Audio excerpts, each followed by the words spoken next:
Subcommittee will come to order. Good afternoon, everyone. I want to welcome all our members and witnesses to today's hearings.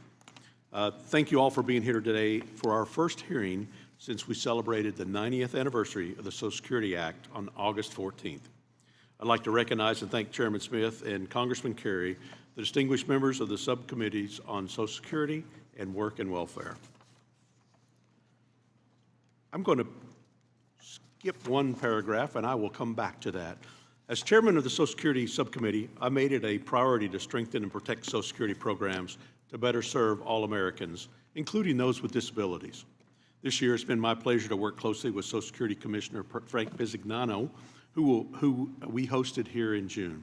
And just this past Friday, the Commissioner came to Wichita, where we held a productive meeting at the Social Security field office in my district. We discussed how Congress and the Social Security Administration can continue to deliver improved results to beneficiaries and recipients, and I'm confident this hearing will allow us to strengthen this partnership further. Today, there are 1.7 million Americans missing from the workforce, while at the same time we have over 7 million open jobs. This is not just a statistic, it's a call to action. It's crucial that we use the talents of every American able to work that we can. One of the most valuable yet underutilized talent pools in our country is Americans with disabilities, especially given that many individuals with disabilities want to work. In fact, roughly 60% of the Social Security disability insurance, the DI, and Social Security and Supplemental Security Income, SSI recipients are interested in finding a job, gaining new skills, or advancing their careers. They are a critical resource we cannot ignore. I want to emphasize that this is not about removing folks from their benefits. It's about removing the barriers that hinder Americans with disabilities from renewing, strengthening, or forging a connection with the workforce. This hearing is about highlighting those barriers, understanding the complexities of the Social Security Administration return to work programs, and exploring how we can improve transitions to work whenever possible. Today, we'll hear from individuals who have navigated these policies. The reality is that for those who want to work, the current system is complex and full of red tape.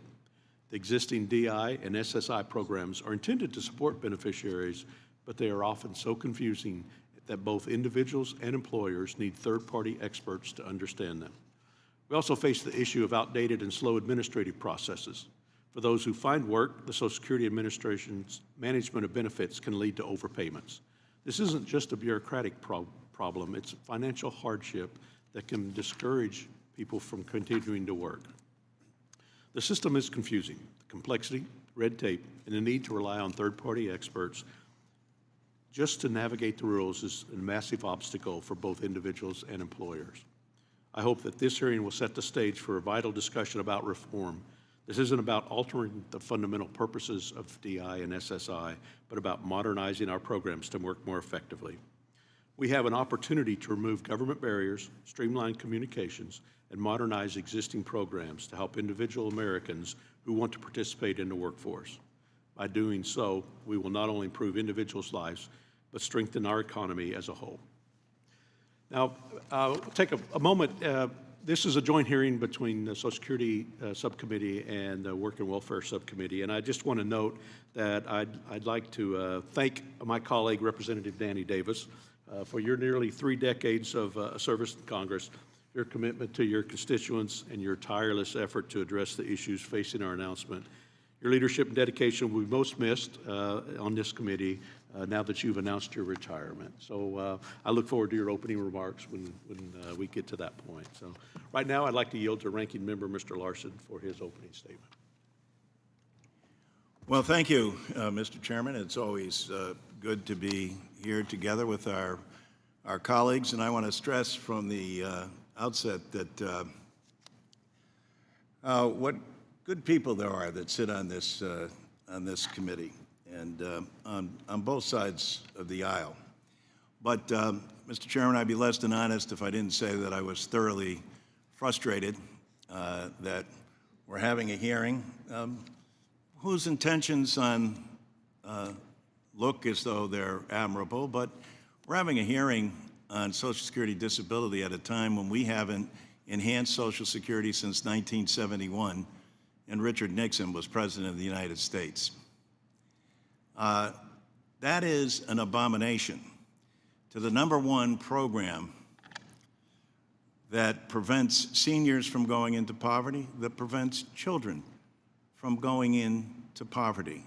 And Congress hasn't acted since 1971 to enhance the program. I know you're going to say, well, wait a minute, didn't Tip O'Neill and Ronald Reagan wanted to privatize it, like I think the attempts that are going on as we speak today. And there's no other way for me to describe what's transpiring when you have an administration, the current administration, that says they want to protect and help Social Security, and they're doing so by laying off 7,000 employees, not improving any of the phone service, where people with 10,000 baby boomers a day becoming eligible for Social Security, and then worst of all, allowing Doge to look at people's personal records. There's nobody on this committee that believes that that's the right thing to do.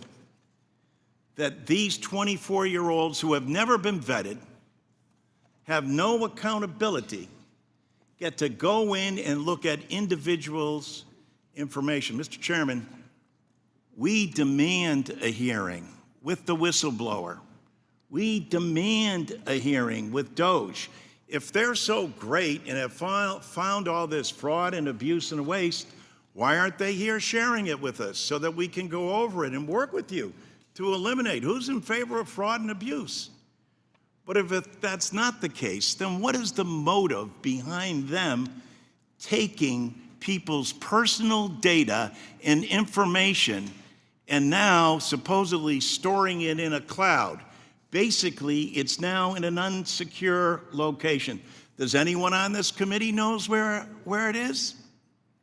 The Social Security Administration doesn't even know where they've taken the documents that they've rummaged through and go over on a daily basis.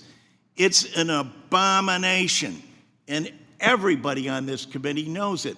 And I don't understand for the life of me why we don't have a full committee hearing with Doge present. We tried before with Elon Musk, but apparently there are people in this country that believe they're above the law and don't have to come before the Congress of the United States and testify. If they're doing such great deeds out there, if they're finding all of this fraud and abuse, why aren't they here before the committee in testifying? All these witnesses are exceptional. They're good people too as well. But guess what? They're not here to talk about what's actually happening in Social Security, what's actually going on before everyone's eyes. You imagine the largest insurance program in the nation, more than 70 million people, and it operates with administrative costs below 1%. Name another federal agency that does that. Show me any insurance company, and I come from an insurance capital of the world, where they are able to administer their programs far less than 70 million plus people, between 16 and 26%. Mr. Chairman, you're a decent man.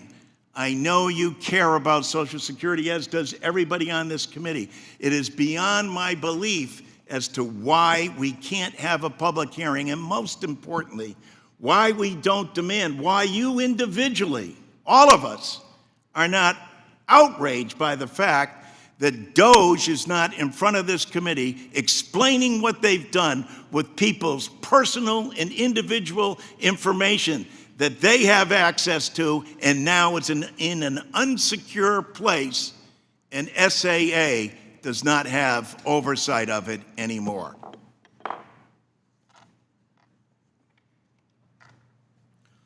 Well, thank you, Ranking Member Larson. I now recognize the gentleman from Ohio, Work and Welfare Subcommittee Member Mike Carey, for his opening statement. Thank you, Mr. Chairman. I'm filling in today for Chairman LaHood, but as a member of both subcommittees, I'm glad we are focusing on this topic and giving it the time and attention it rightly deserves. Before I begin, I would also like to echo our chairman's remarks about our colleague, Mr. Danny Davis. And he has recently announced that he will retire from Congress after representing Illinois' 7th Congressional District for nearly 30 years. Representative Davis, you have been a tireless advocate and a champion for children and families for over the many decades of your public service. I would also like to echo my colleagues' recognition that we celebrated 90 years of Social Security and all that is done to provide for seniors with certainty that they all need to have and satisfy their net in retirement. These are the benefits that seniors have earned and paid into, and the government has made a promise that they will receive their benefits. So for this hearing, our goal is to focus on two important disability programs at Social Security Administration: disability insurance, this is the number one, and supplemental security income. These programs are essential for providing protection for millions of individuals with disabilities across our country.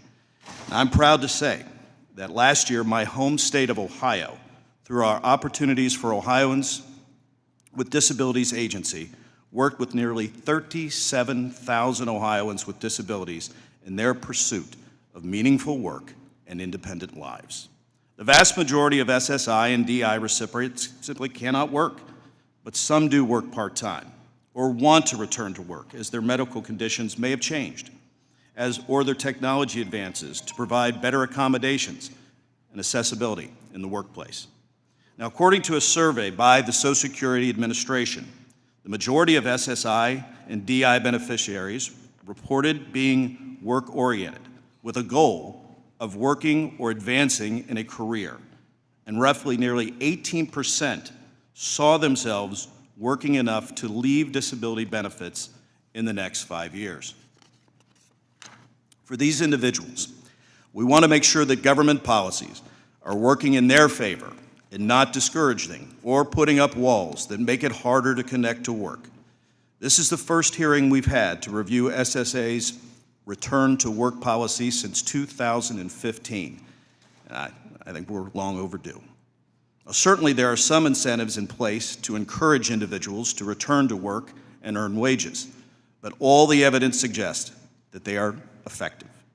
As an example, the Ticket to Work program was put in place in 1999, but according to SSA's survey, only 1 out of 3 beneficiaries have ever heard of the Ticket to Work. Now, there are policies to help individuals maintain their Medicaid and Medicare coverage, but many do not know about them. I'm particularly concerned about reports that fear of overpayment discourage work attempts. Now, last Congress, I introduced bipartisan legislation called the Protecting Americans for Social Security Clawback Act to address the overpayments made through no fault of the beneficiary, and I'm committed to continuing to focus on ways to decrease the overpayment rates at SSA. All of our government programs need to be oriented to provide every opportunity for individuals to reach their full capacity. We know that work brings dignity and purpose, and government should never get in the way of that. I hope that we can work together with my colleagues on the other side of the aisle to find bipartisan ways to improve outcomes for disabled individuals. I'm honored to have our witnesses with us here today. I look forward to hearing what they have to say on these important issues. And with that, Mr. Chairman, I yield back. Thank you, Mr. Carey. I now recognize the gentleman from Illinois, Work and Welfare Subcommittee, Ranking Member Davis, for his opening statement. Let me thank you, Chairman Estes, and the acting chairman of Work and Welfare for your complimentary remarks. Thank you, Mr. Chairman, and our witnesses for this discussion on how to better serve Americans with disabilities, including adults and children with severe disabilities who rely on supplemental security income, or SSI. Yet today, seniors and people with disabilities face increasing hardship from extreme Republican policies.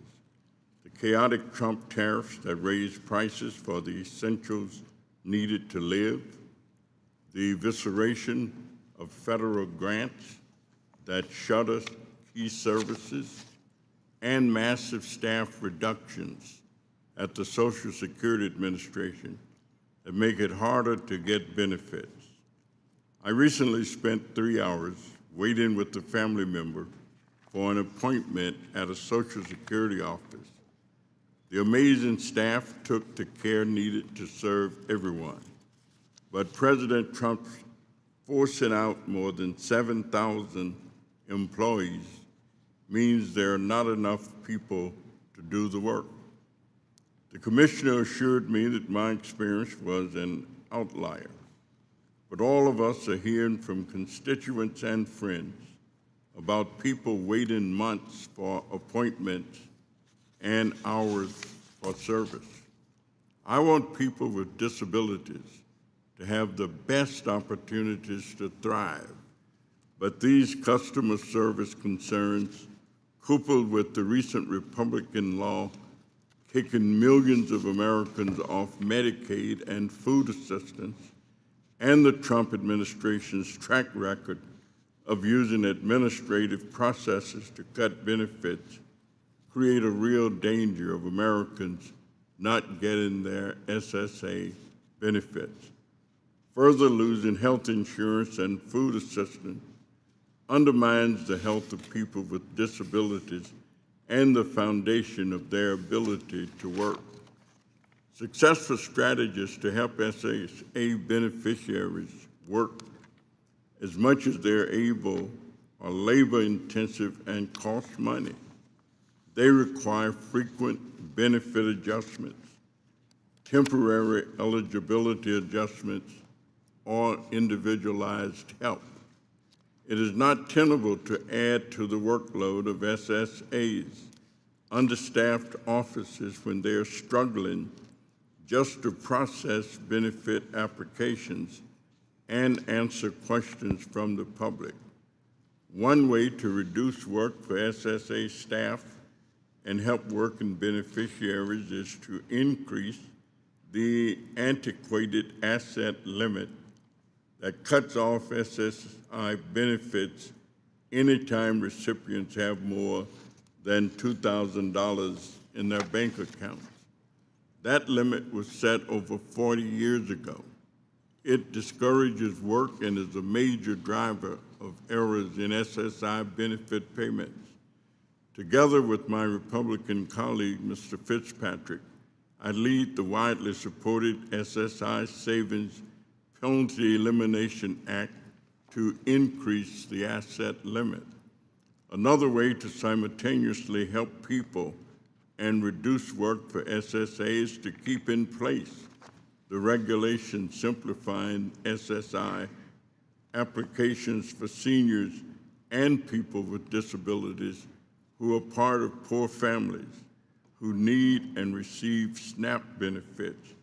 The Trump administration has suggested it might end this senior-friendly policy.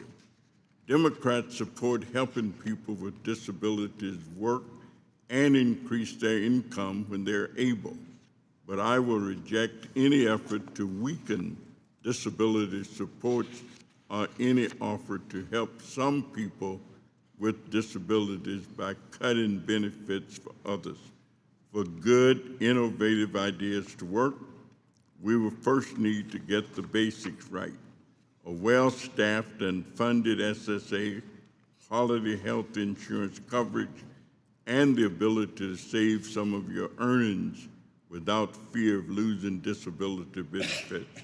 I hope that we can find common ground to improve disability benefits, and I thank our witnesses today for their ideas. And Mr. Chairman, I ask unanimous consent to submit to the record letters from over 240 organizations suggesting the SSI Savings Penalty Elimination Act, as well as letters from the U.S. Conference of Catholic Bishops and a group of foster youth advocates.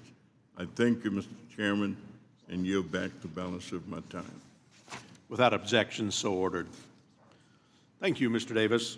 And now I'll introduce our witnesses and start with the opening comments from them. First off, Sean Tyrie is a research aide and disability advocate at Kansas University Center on Disabilities. Amy Wallish is CEO at Full Circle Employment Solutions. Jared Sanderson is a partner at Nautical Manufacturing and Fulfillment. Dr. Denise Hoffman is principal researcher at Mathematics Policy Research. Tracy Thomas Groniger is managing director at Economic Security and Housing, Justice and Aging. Thank you all for joining us today, and I'm looking forward to hearing your testimony. Your written statements will be made part of the hearing record, and you each have 5 minutes to deliver your oral remarks. Mr. Tyrie, you may begin when you're ready. Dear Chairman Smith and members of the Social Security Work and Welfare Subcommittee, my name is Sean Tyrie, and I'm a research aide and self-advocate at the University of Kansas Center on Disabilities, also known as KUCD, authorized under the Developmental Disabilities Act. KUCD is the University Center for Excellence in Developmental Disabilities, also known as a UCED in the state of Kansas. I am testifying today regarding my journey through several government programs and service systems, including Social Security Income, SSI, and Social Security Disability Insurance, SSDI, that have supported me to become competitively employed in the state of Kansas. I am a person with a disability. I have a neuromuscular condition called Charcot-Marie-Tooth, or CMT type 1A, that was inherited at birth through my father. CMT is a degenerative disease, meaning it does not ever get better, it only gets worse. As someone who has had a disability their whole life, when I turned 18, my mom helped me to get on the Medicaid home and community-based service wait list for people with physical disabilities. In the state of Kansas, this wait list is around 2 years. After high school, I was able to get services I needed after being on the wait list. High school was a challenging time for me with my disabilities as I was recovering from multiple leg surgeries and rehabilitation, and I faced near constant bullying. As an adolescent, I also received vocational rehabilitation, or VR services, from ages 14 to 21. In school, I took the initiative to invite a VR counselor to my annual Section 504 meetings at school. Section 504 is a part of the Federal Rehabilitation Act. And my 504 plan ensured that I got the accommodations I needed to be successful in school. My school did not always invite VR, but I knew they could help me reach my employment goals. VR services supported me with person-centered, strength-based job search. With these services, I received tuition and assistance from a tech specialist to attend community college online. This allowed me to continue working toward my employment goals while also remaining close to home, as at the time my dad became a double amputee due to CMT type 1A. I graduated with an Associates of Arts degree in August of 2023, supporting my goal to become an elementary school teacher. I worked from October 2021 to September 2024 as a substitute teacher. With the support of VR, I received supports to be successful in my position, including purchasing work clothes, required technology, and completing background checks. These VR funds come from the federal U.S. Department of Education, specifically through the Rehabilitation Services Administration. And they have been critical to me gaining the skills I needed to be successful in employment. After years in the classroom, I decided to make a career change and find a new way to make important connections to new jobs. This led me to volunteering for the My Transition My Career Topeka Community Team, an initiative led by KUCD. These community teams bring together students, families, schools, VR professionals, and community members to support youth with disabilities to get jobs in the community through education and monthly resource meetings. At these meetings, I learned about the research aid job at KUCD and thought my strong voice as a self-advocate and my lived experience with a disability could be useful to the work that KU is doing to enhance employment for people with disabilities. When I got the job offer, it made me realize how beneficial these systems of supports are for the success of people with disabilities like myself, which unfortunately, due to the lack of federally funded job supports and accurate benefits planning, many people with disabilities do not get. As a research aide, I work to advance employment and transition supports for other people with disabilities, while also allowing me to earn competitive wages and benefits through the state of Kansas employee health care system. While I am in competitive integrated employment, I also receive Medicaid and Medicare benefits and personal care services, all essential to my health and success. While these systems are typically difficult to navigate, the people at Working Healthy, a program in Kansas that supports people to work while keeping their essential Medicaid benefits, supported me to learn how my benefits would be impacted if I worked beyond the trial work period limits. As I made this transition and began my new career at KUCD, I had additional barriers to navigate as my dad passed away from his battle with CMT type 1A. I became eligible for some of his benefits in addition to my own SSDI monthly payment. With Working Healthy support, I learned that I could keep my essential benefits while working as long as I did not have assets over $2,000, which allowed me to continue to qualify for the home and community-based service waiver. The $2,000 asset limit is a huge barrier to people with disabilities like me in seeking employment. However, I was recommended to open an ABLE savings account, which allows me to save up to $19,000 per year for qualified disability expenses. This lets me save for things like a car to get to work and other supportive technology that typically cost over $2,000 and is not typically covered by Medicaid or Medicare. ABLE accounts come from the federal Achieving a Better Life Experience Act and allow individuals with disabilities to save money in a tax-advantaged account without losing essential benefits. Because of my ABLE Now savings, I can now safely feel like I have a little nest egg for emergencies. People with disabilities deserve to be able to maintain benefits that support their health and independence and have a job.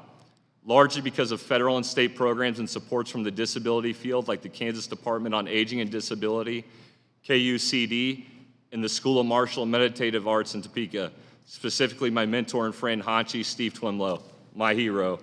I have learned that my long-term potential for job growth and benefits are far better with a meaningful job in the community.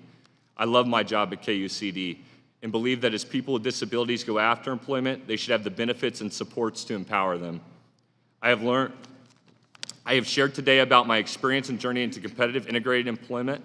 Since being employed, I have had fewer hospital visits and now have a real purpose in my life to help others with disabilities reach their goals. I've developed as a professional and became a true independent adult in society, an adult who is brave enough to testify in front of Congress about his own personal lived experiences.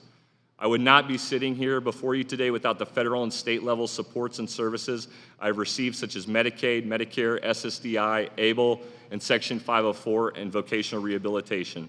I also want to thank my family, friends, and mentors and supporters who have guided me through these systems. I have a higher quality of life because of my work in these services.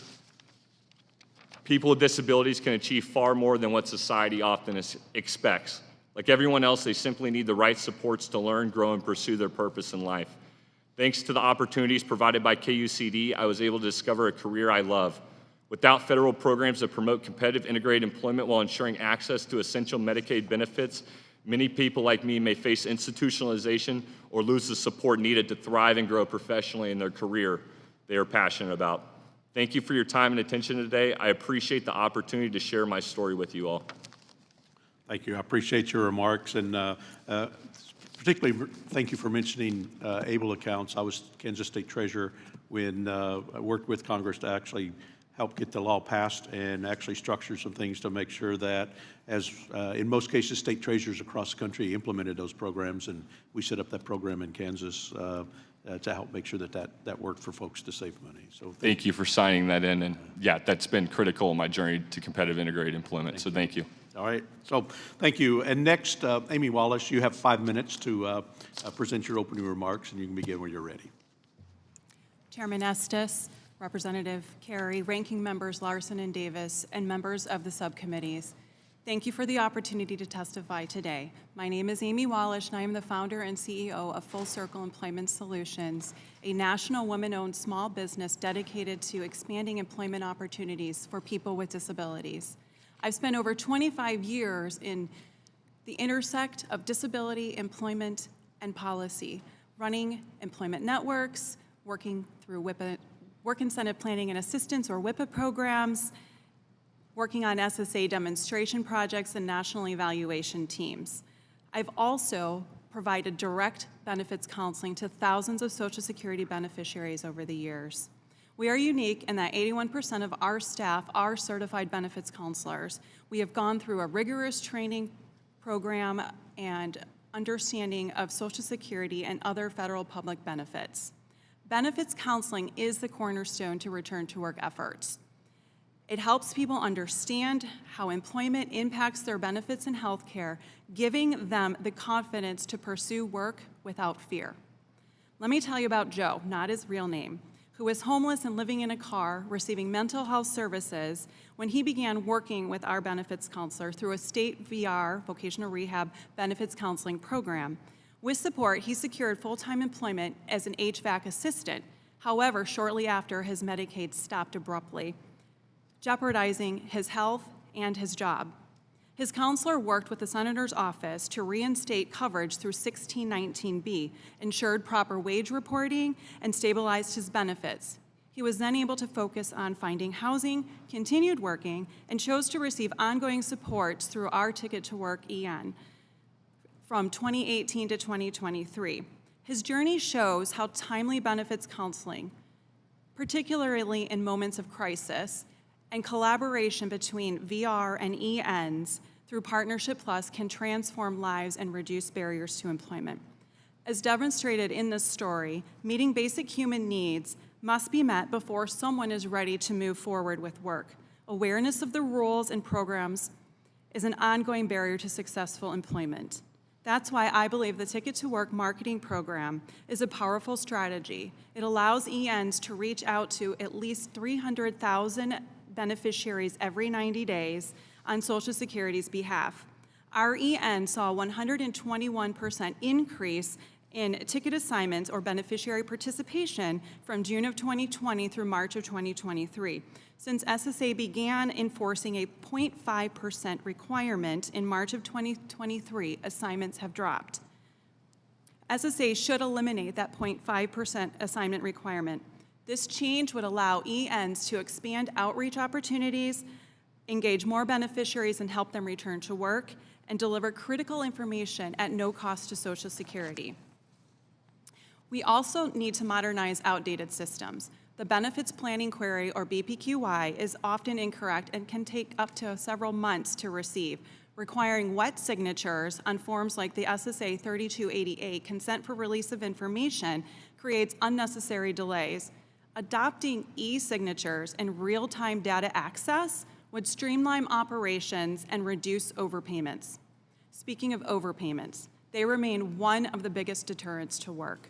Many individuals park themselves under the substantial gainful activity level of $16.20 a month to avoid triggering benefit loss. This traps people in poverty when they could be thriving in full-time work and financial independence. Benefits counseling helps tip that balance. It shows people how to take calculated steps forward using the protections built in place, like the trial work period, extended period of eligibility, Medicaid buy-in, expedited reinstatement, the list goes on. These tools are powerful, but they're only effective when people understand how to use them. Kushal reduced his earnings not due to inability, but because the supports he relied on were at risk. Unaware of available protections, he connected with our Ticket to Work program through a friend and received individualized benefits counseling that helped him return to work full-time. Inspired by the impact, Kushal became a certified benefits counselor, and I'm proud to say now works under one of our WIPA projects, guiding others in their employment journey. In closing, the programs created in the Ticket Act in 1999 were visionary. I urge the committees and Congress to prioritize funding and support for the Ticket to Work and WIPA programs, expand access to benefits counseling, and transform systems to maximize impact and reduce barriers. Benefits counseling through these programs reduce long-term dependence on public benefits, support Social Security's mission, and help people with disabilities contribute meaningfully to the economy, including the Social Security Trust Fund. With modernization and investment, we can make work truly work for everyone. Thank you for your leadership in allowing me to share this testimony. Well, thank you for your testimony. And now I'd like to turn to Jared Sanderson for you to make your opening remarks, and please limit your remarks to 5 minutes. Thank you. Well, thank you, Chairman Estes, Representative Carey, Ranking Members Larson and Davis, and distinguished members of the subcommittee. Before I get started, I wanted to say, Chairman Estes, while I live in Missouri, the work that I've done that I'm going to talk about happened in Kansas, so hopefully you give me some grace. and don't hold it against me where I reside. So my name is Jared Sanderson. I come to you today wearing two hats. I started my career, cut my teeth in the social service world, licensed clinical social worker. I worked in that space for 18 years. I worked in about every program you can imagine. I started in foster care. I worked in senior care. I worked in veteran care. I represented the United States Department of State as a Fulbright Scholar in South Africa doing homeless prevention. That was the first 18 years. I then pivoted to the for-profit world where I was the COO for Nautical Manufacturing and Fulfillment and a managing partner for Staffing by Starboard, a sister staffing company for Nautical. So I want to talk about both of those experiences because they're both very relevant. I want to talk about the social service part of this first and then pivot to the reason that I was invited, which was the employer perspective, hiring people with disabilities. So on the nonprofit side, I'm a firm believer in social entrepreneurship. I think businesses that place their purpose at the center and the intersection of market demand and social need can do a whole lot of good. They can harness the power of markets, but also meet social demands in ways that some other programs just can't. So I have the benefit of sitting on two boards for organizations in Kansas City that do this very well. Prosperity is the name of one of them. We train homeless moms in dog grooming and then place them at salons throughout the city, and we open our own salon. Most of the women that we work with, long histories of poverty and trauma. The crushing impact of that generally leads to some type of diagnosed disability, mostly on the mental health side. So that is a social entrepreneurship that I think works and also creates pathways to employment for people with disabilities. The other board that I sit on is Reconciliation Services. This is an organization that is nested at 31st and Truce. Truce is the racial dividing line in Kansas City historically, and they are working on community healing and also have a very strong social entrepreneurship focus and workforce program.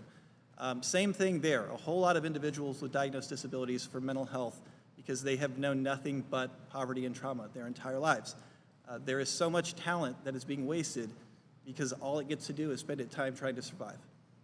And if you don't have anything else that you can focus on but getting through the day, it is extremely difficult to engage in any type of workforce program, whether it's funded or not. So I say that because we really do have to address the things that are causing people to not get to work to begin with. So I want to spend a few minutes talking about that. In general, my core message today is that it is not charity to hire people with disabilities. It is a sound business strategy. There is a huge upside, and I will get into why that is from my perspective. I think the data and research bears this out as well. So the talent isn't untapped because there's a lack of skill or desire. There are some outdated perceptions and some systemic barriers, generally not because of malice, but because sometimes incentives just don't align. And things have changed. We've learned a lot more about the space that we're working in now. So there are kind of two broad types of disabilities that I want to cover. Actually, one that I want to cover, which is more the mental health side. There are people to the left and right of me that are much, much better on the developmental and physical disability side. Before I get into the last thing I want to talk about, the benefits cliff is a very real problem. Depending on the state, TANF, Medicaid, and child care subsidies can have a cliff effect where it's kind of all or nothing. That does make it difficult sometimes for somebody to come in at an entry level and then earn their way in. Housing and transportation is also a major issue generally, and that exacerbates for people with disabilities. So those are policy things. I want to finish my time talking about an experience that we've had at Nautical Manufacturing and Fulfillment with Down Syndrome Innovations, an organization in Lenexa, Kansas. We struggle with the same thing that every 3PL struggles with, which is seasonal work. We partnered with Down Syndrome Innovations to hire their self-advocates. Long story short, we've hired 35 of their individuals to date, and they are exactly the kinds of individuals that any employer is looking for. They're engaged, they're consistent, and they love what they do. The throughput and their production has increased. The number of smiles that go through that building have increased substantially as well. It's not just heartwarming. It's not just the right thing to do. It was actually just a very sound business strategy. So I think there are a lot of individuals in that space. This is a very big topic, so I will stop there, but I think that we have millions of people who are ready to be committed, loyal, engaged, and growth-minded, and they just need a pathway to get there. So I very much appreciate the time today and appreciate you hosting this hearing so that we can talk through these issues. Thank you. Well, thank you for your testimony. And now, Dr. Denise Hoffman, if you would like to share your oral testimony, and please limit your remarks to 5 minutes. Thank you. Chairman Estes, Representative Carey, Ranking Member Larson, Ranking Member Davis, and distinguished members of the subcommittees. Thank you for inviting me to testify on this important topic. I've studied disability policy for 15 years at Mathematica. This includes leading evaluations of major Social Security Administration programs, such as Ticket to Work and the Benefit Offset National Demonstration, as well as research on work-related overpayments. My testimony today is based on these experiences. The Supplemental Security Income and Social Security Disability Insurance programs serve people with severe health impairments who meet stringent eligibility criteria. 2 in 10 die within 5 years of benefit award. Many cannot work, but some have the capacity and desire to do so. Unfortunately, the current SSI and SSDI disability systems create significant barriers to work. The first barrier is that many beneficiaries are unaware of or have limited understanding of program features. For example, just 28% of SSDI beneficiaries interested in working reported understanding the trial work period, which allows beneficiaries to test work without a reduction in benefits. This confusion and misunderstanding can create hesitancy to work. The second barrier is that program complexity makes implementation difficult. In 2022, it took an average of 262 days for SSA to complete an earnings review, not counting delays in initiating the review. These types of delays often lead to overpayments. My research shows that 82% of SSDI beneficiaries who work and earn above a certain program threshold are overpaid.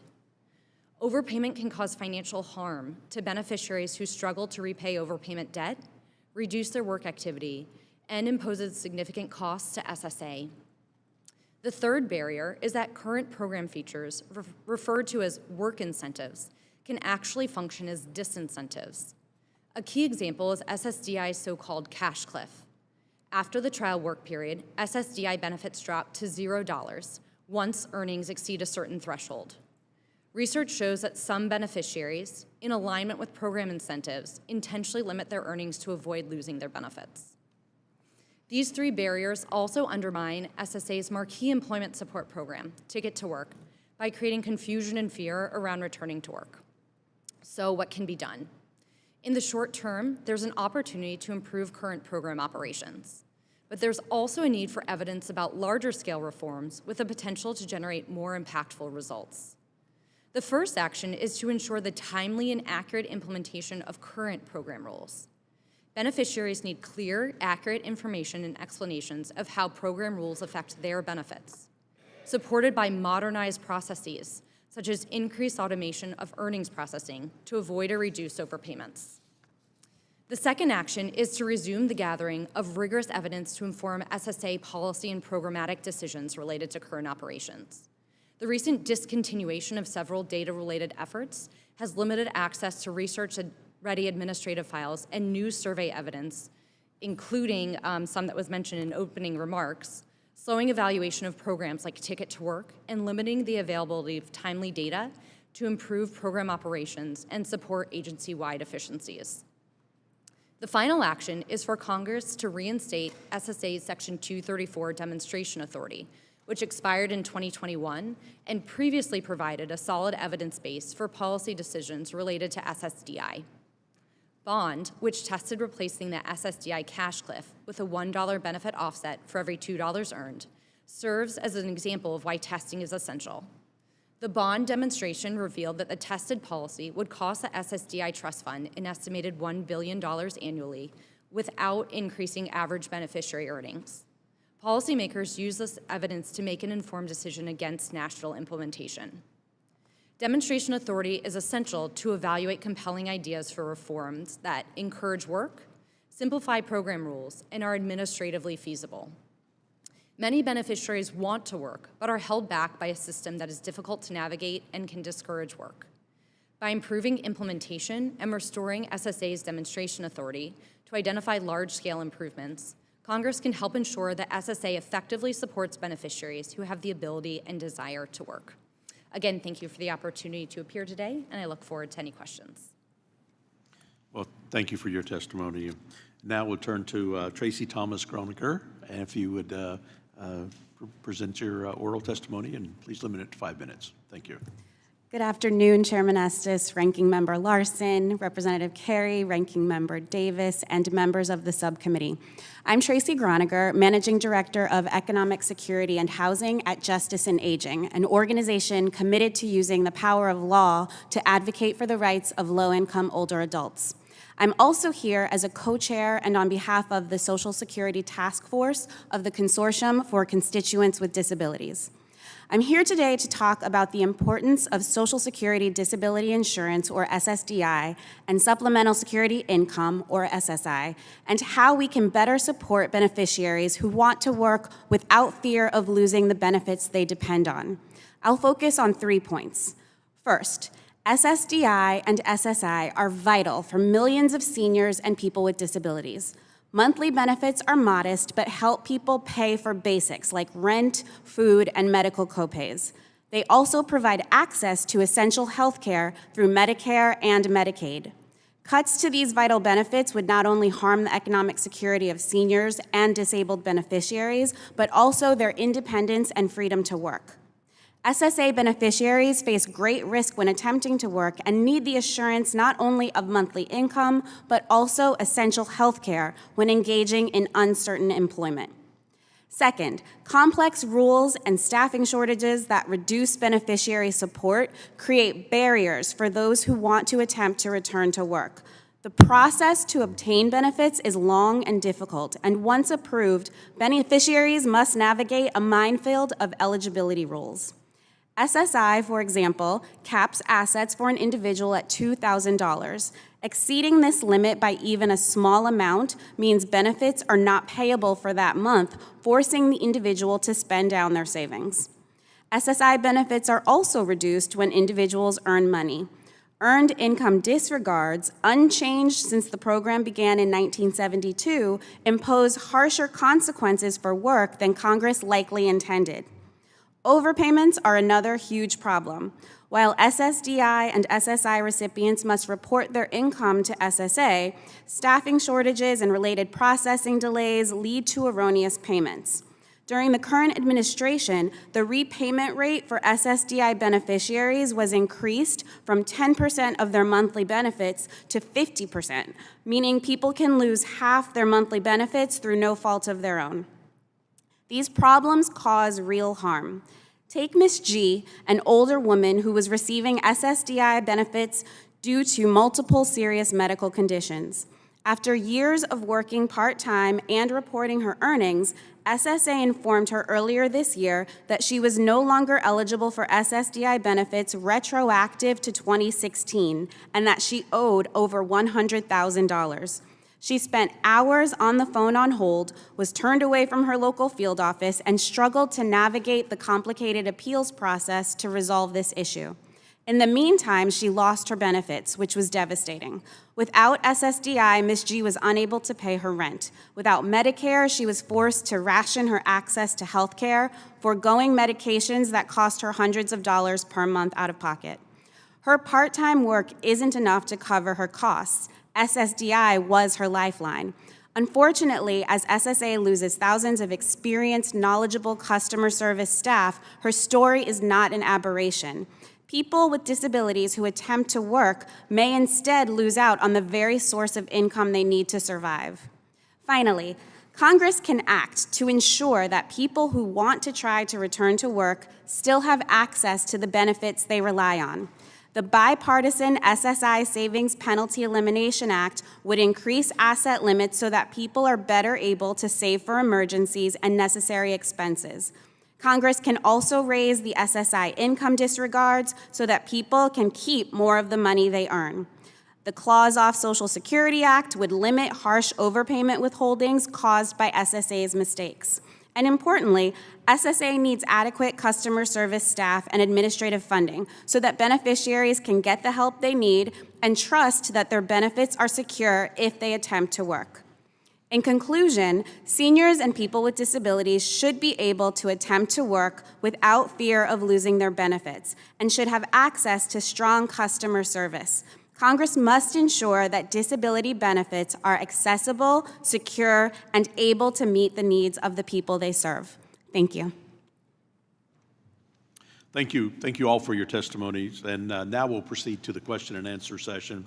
I'll start with myself. Mr. Tyrie, navigating the various federal and state support for individuals with disability is a challenge. Applicants and beneficiaries are frequently confused by the rules and requirements of the disability insurance program. You had help from family who were familiar with the available services to individuals with disability, but still found it difficult to connect with the necessary support services. Can you talk a little bit about some of the barriers you encountered while trying to seek support to enter the workforce? Yes, thank you, Chairman Estes. So I would say some of the systemic barriers that I have faced, not to be too vague here, but one of them is there is so many service and support combinations, which are all needed. That combination of services and supports is what I believe contributes to a person being successful in competitive integrated employment while having a disability. But because of the nature of how many services and supports there needs to be, like I said in my testimony, based on my lived experience, more benefits planning and more knowledge surrounding benefits planning. Because at the time, I knew a woman that was basically one of the only benefits planners in the state of Kansas. And to my best knowledge, there's only 8 currently in the state of Kansas, which isn't enough for the population that we're dealing with here today. So thank you, Chairman. All right, thank you. Social Security Administration, SSA, already has programs that are intended to support a return to work, to the workplace, but making sure beneficiaries know about these programs and connecting them with the right support services to help navigate the often complex rules that go along with returning to work is sometimes a difficult challenge. Ms. Wallish, can you talk a little bit about the services and programs available that are underutilized because of lack of awareness? And what could SSA do to help improve the awareness and reduce the complexity of these programs? Sure. So first of all, in my hat, I would say that the Ticket to Work program is underutilized. We've already heard, statistics mentioned from surveys. The WIPA program is underutilized as well. And then the work incentives, quite frankly, are underutilized, including the Medicaid buy-in programs. Not every state has a Medicaid buy-in program, which ideally every state did, because that does limit individuals who need and rely on the supports and services to work and to live to have access to that Medicaid services. But under Ticket to Work, I think that the lack of awareness is there. Partly the Social Security offices don't know. And there's so much misinformation that is given out at the local offices. So ideally, the local offices would have, some more training. There are AWICs. I know, that's a cost, right? We're not looking at that, okay. But there are individuals within the local offices that do have expertise, and ideally, there's some access to them for beneficiaries, because that misinformation that is given then causes people to be like, okay, Social Security told me this, I can't work, right? The WIPA programs, they've been flat funded. And so there is no outreach, there's nothing. There's barely, we have $300,000 per a WIPA project to serve many more beneficiaries now than even 10 years ago. So looking at that, if funding was increased, that would allow more awareness. We used to be able to provide outreach. We limit that now because we need to do the direct service because of the funding. And then work incentives, so subsidies, for example. Someone having a support from a job coach, special condition, or an employer has made an accommodation for that person is a work incentive that is so underutilized. And as a benefits counselor, we have to go back and help develop that to get rid of overpayments. So there are these different things that would help awareness and reduce the complexity of the program. Thank you. Well, thank you. Dr. Hoffman, Social Security Administration authority to initiate new projects expired at the end of 2021. The Benefit Offset National Demonstration, or BOND, and the Promote Opportunity Demonstration, or POD projects, were implemented to test different options to address the cash cliff that disability insurance benefits. What were the lessons learned from these demonstrations, and should Congress explore providing additional authority for demonstration projects? Do you have thoughts about how a new demonstration project could be designed to better study and understand the incentives for beneficiaries and support work opportunities for those who want to work? Yes.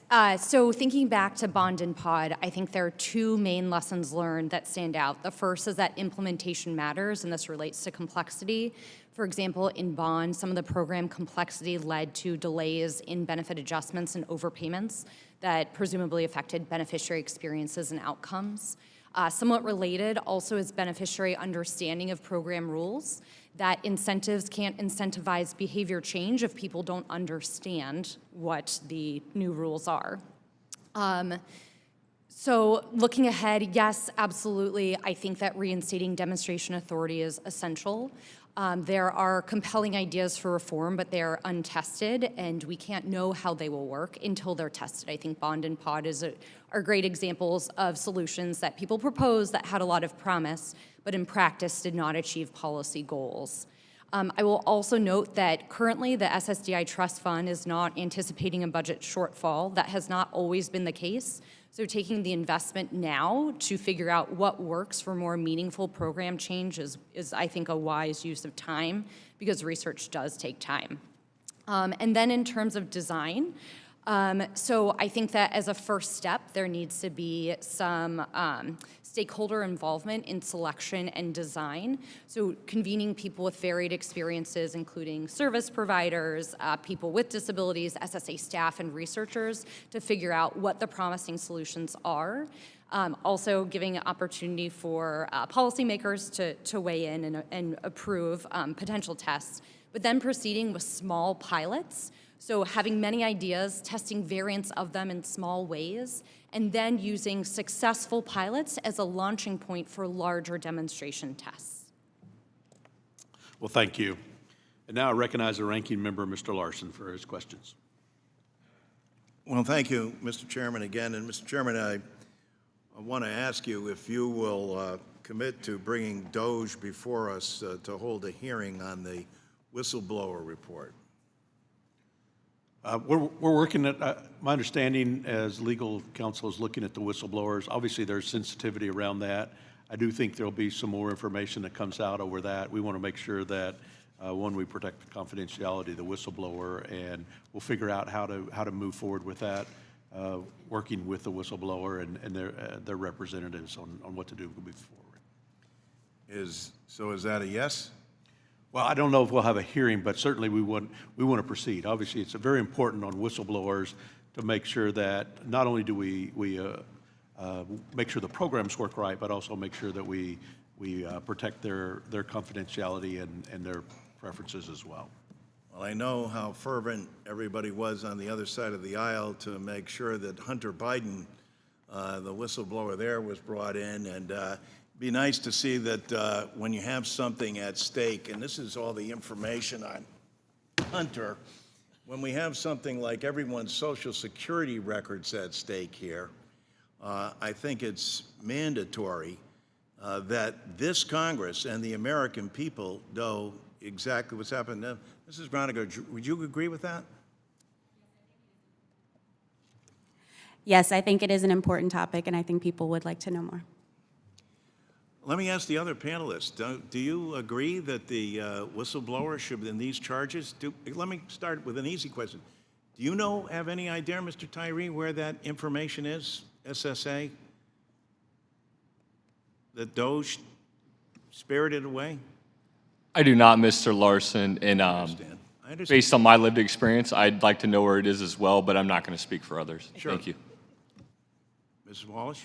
No, I do not know where it is. Mr. Sanderson? Dr. Hoffman?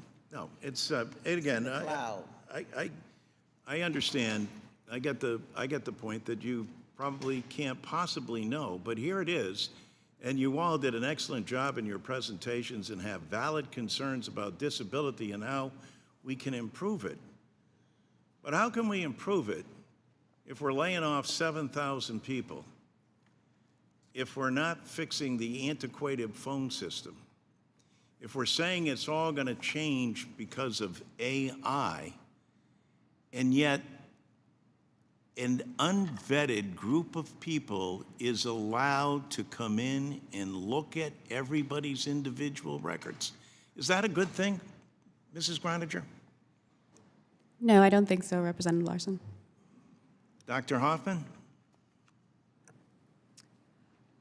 I will note that from a contractor point of view, we have to go through extensive vetting to be able to access data. But no one from Doge did. Mr. Sanderson? Yeah, in general, I think it's very important to maintain people's privacy and their confidential information. I think that's always the case in any setting. Mrs. Wallish? I agree, you have to be vetted, and there is a process for being cleared to be able to see information. Thank you. Mr. Tyrie? Yeah, I believe it's a subject matter that should be kept confidential at all times. So we have this situation where we have the nation's #1 anti-poverty program for the elderly, the #1 anti-poverty program for children, carrying all of the documentation of more than 70 million people, but in essence, it's all of America who is going to be on Social Security. And certainly and clearly, there are things that we could do to improve and help and aid people with disabilities, the waiting period to receive disabilities. People have died waiting to get their disability payments.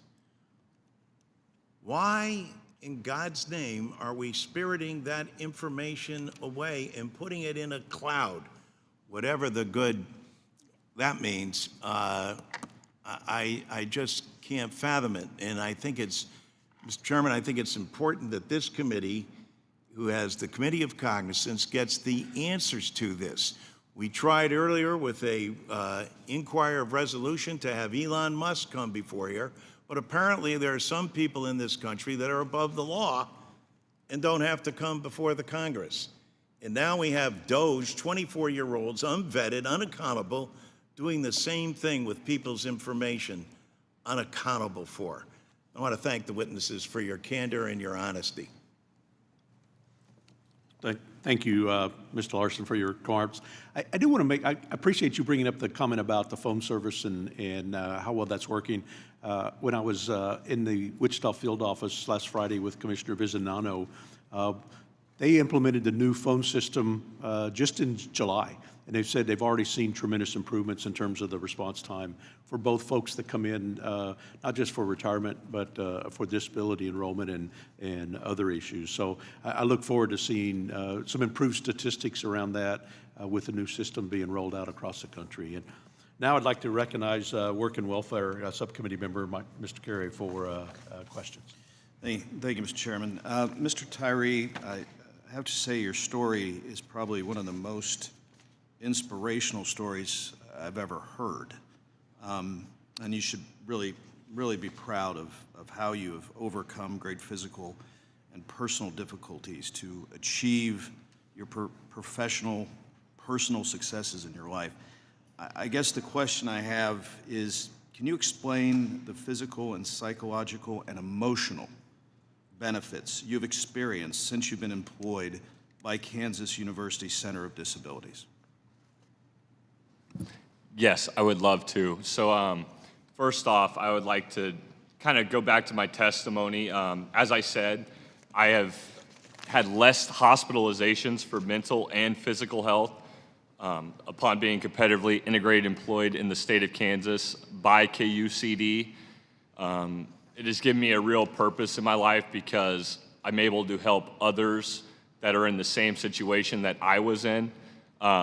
When I couldn't see the light at the end of the tunnel between all these different services and support systems that we have to navigate to get the necessary support to receive competitive integrated employment and things of that nature. And it's given me a different outlook on life and changed the perception of my own capabilities. So, yeah, Thank you, Mr. Carey. Well, Ms. Tyrie, I would also say, would you say that your life has really found purpose with your employment? Yes.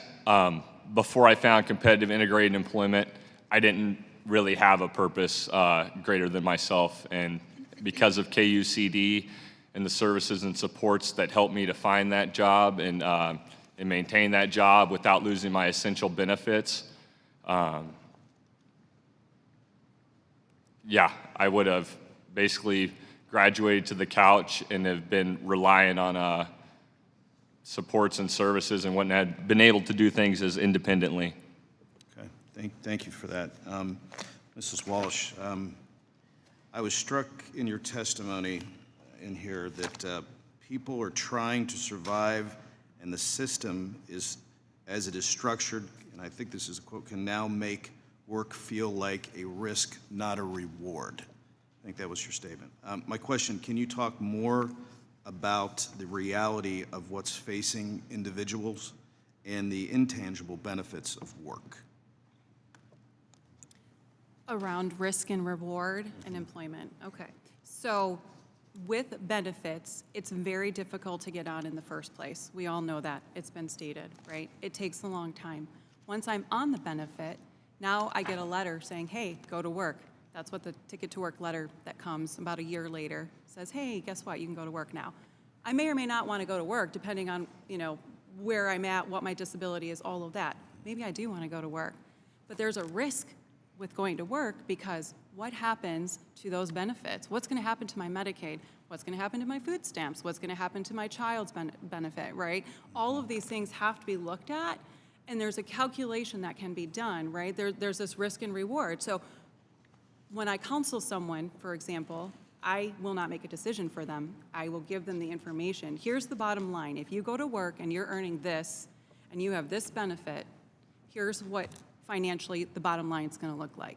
You have to make that decision, though, because work is more than just a paycheck.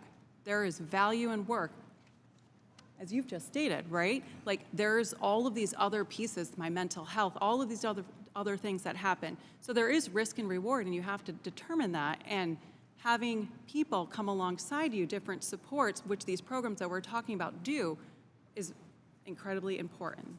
Thank you. Well, thank you for that. I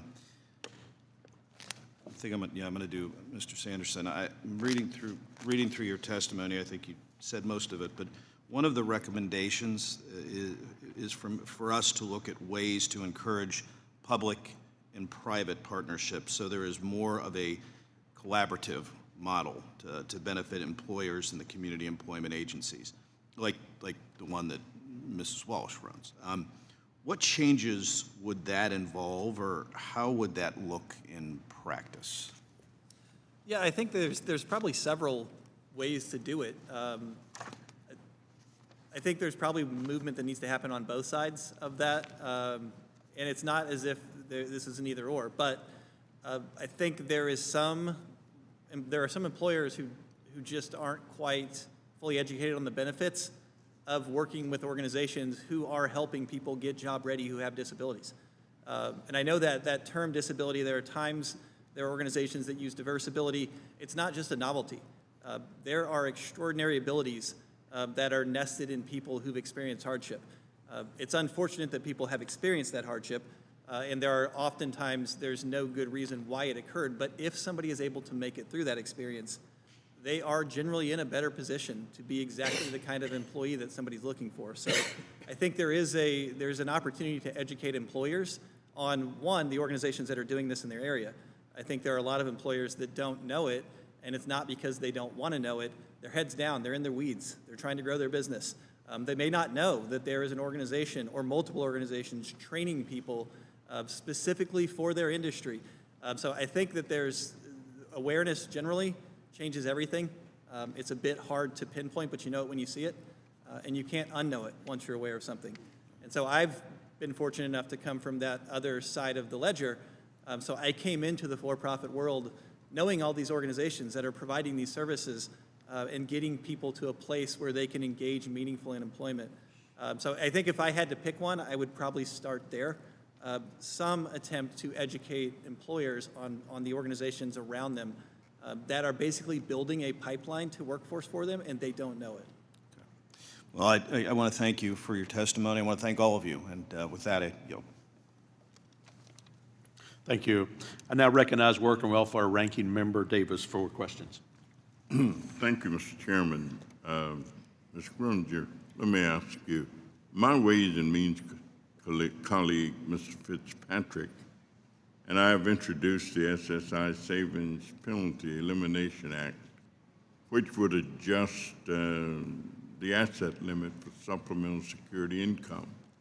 It has gathered support from over 240 organizations, but has not yet been considered by our committee. Let me ask, how would it help seniors, people with disabilities, and children if we were to enact this legislation? Thank you for the question. It would make an extraordinary difference. It can be really hard to navigate SSI, and for people who are trying to save money and also do all the things of life, you know, you have to pay for car repairs, you have to pay for home repairs. There are all these different things that seniors and people with disabilities need to do. In most cases, we tell people to save, and in this case, we're telling people to be careful about savings. And that doesn't really make sense because it not only leads to overpayments when people are then not eligible for benefits because they went slightly over this asset limit, but it also creates a lot of work for SSA because then they have to keep track of these kind of monthly changes to people's income. And so if we could get rid of that and allow people to save the money that they need and then also take off of SSA's plate having to watch people so closely for their assets to make sure it's not going over $2,000 per month, it would make a huge difference. Thanks to the chaotic Trump tariffs and his slash-and-burn approach to federal investments, job seekers are facing the worst job market that we've seen in years. Employers have already announced over 800,000 job cuts, the highest level since the pandemic, and the one higher in bright spot healthcare is about to be devastated when 15 million Americans will lose their health insurance, according to the big, beautiful bill, and can no longer pay for care. Will this difficult job market make it more difficult for workers with disabilities to find and keep work? And might employers be less likely to begin or continue programs like the ones we've heard about today if there are fewer job openings at a much higher cost of doing business? So I think these cuts to Medicaid are going to be really devastating because it means millions of seniors and people with disabilities are going to lose access to health care. That means people who are not able to get the help and care they need, people who are sicker. If you're not healthy, it's not easy to work and especially maintain a job. And so we're going to see, even if people want to work, they're losing access to the supports that they need to do that. And you're also going to see people losing access through Medicaid to things like home and community-based services, which allow them to stay in their community to get the care they need and not be forced into institutional care, which will also affect their ability to work and to be able to live and stay in their communities. Even with that, I understand that the Social Security Administration has announced that it is considering revoking a policy that ensures that seniors and people with disabilities who live with family members who rely on SNAP to buy food can qualify for SSI benefits. How would that policy change affect the most vulnerable and poorest people in our society? Yes, so this is the Public Assistance Household Rule, and it exists so that people who are in very low-income households won't see their benefits reduced because of regulations around what is called in-kind support and maintenance. Typically, people who live in a household with non-SSI recipients will see their benefits reduced by a third because the idea is that they have help and they have support, and so they don't need as much in benefits. But when you're in a very low-income household, you do need those benefits, and they are critical to your family's survival. And so we have been using, under current rules, SNAP to show that a household is a public assistance household and needs all of the SSI benefits. But with the current changes, this may lead to hundreds of thousands of people. If we change these rules, take SNAP out of the public assistance household category, we could lose that, and hundreds of thousands of people could see their benefits reduced. Thank you very much, Mr. Chairman. I yield back. Well, thank you. And now I'll go to the gentleman from Pennsylvania, the member of the Social Security Subcommittee, Mr. Smucker.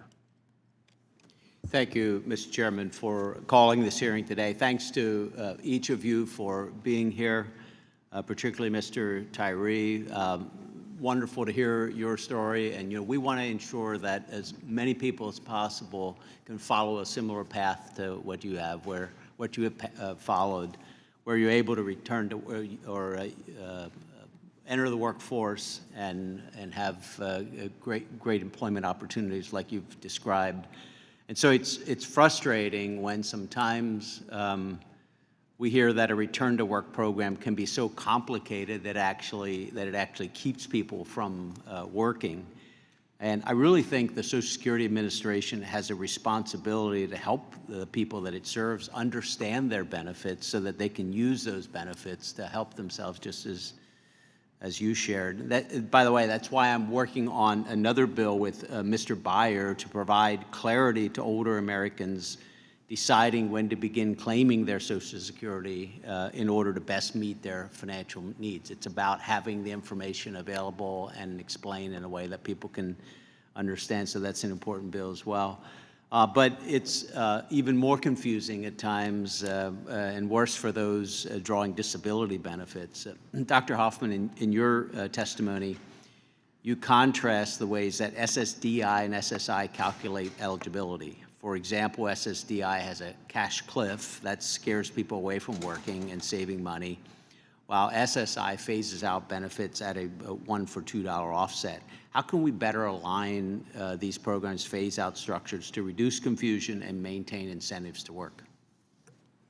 Yeah, so I think this builds into the Section 234 demonstration authority that had expired several years ago. I don't think that there is a clear solution. I think there are several compelling ideas, but I think that they need to be vetted and tested to ensure that they can achieve administrative feasibility, that beneficiaries can understand them, and to test whether they can, in fact, in the real world, achieve policy goals. Sure. Well, thank you. Well, we'll hope to have your continued input as we work to address that. Mr. Tyrie, considering what Dr. Hoffman just said about the benefits cliff, the threat of a benefits cliff, you'd mentioned the ABLE accounts, and this was actually a priority of mine for reconciliation, and I'm really grateful that we were able to get it across the finish line in the bill that we just passed. I've heard a lot from the treasurer in Pennsylvania how individuals with disabilities have been able to access this program to build their assets without a threat of losing benefits. So could you just talk a little bit more about how your ABLE account helped you to work towards financial independence while returning to work? Yes. So I would say, like I said, the combination of services and support is critical. But specifically talking about ABLE, I'm not even sure I could be competitively integrated employed without it, simply because of that $2,000 asset limit that's set out by SSI and SSDI. Because during that 9-month trial work period, between my wages and what I was receiving from SSDI and SSI, it well exceeded that $2,000 asset limit. And without the ABLE account, I wouldn't have been able to put that money anywhere to be competitively integrated employed in the state of Kansas. So I would say it was almost more than critical in me finding competitive integrated employment. Sure. Thank you. Well, yeah, thank you for sharing that. Again, thanks to each of you for being here. And with that, Mr. Chairman, I yield back. Oh, thank you. And now I'd like to call for her turn at questioning for 5 minutes. The representative from Wisconsin, Ms. Moore, who's a member of the Social Security Subcommittee. Thank you so much, Mr. Estes, and I want to thank all of our witnesses for appearing here today. You've had some very, very compelling testimony. I've really learned a lot and appreciated it. Mr. Tyrie, I'm going to address some comments to you, and then I'm going to ask other people about your situation as well. I want to start out by talking about how incredibly proud all of us are that you have been able to model the self-reliance and ticket to work model. And I think, unfortunately, you might be sort of unusual with regard to our disability population. I want to ask you just a few questions, if you don't mind answering. You no longer get your dad's Social Security benefit from his record, is that right?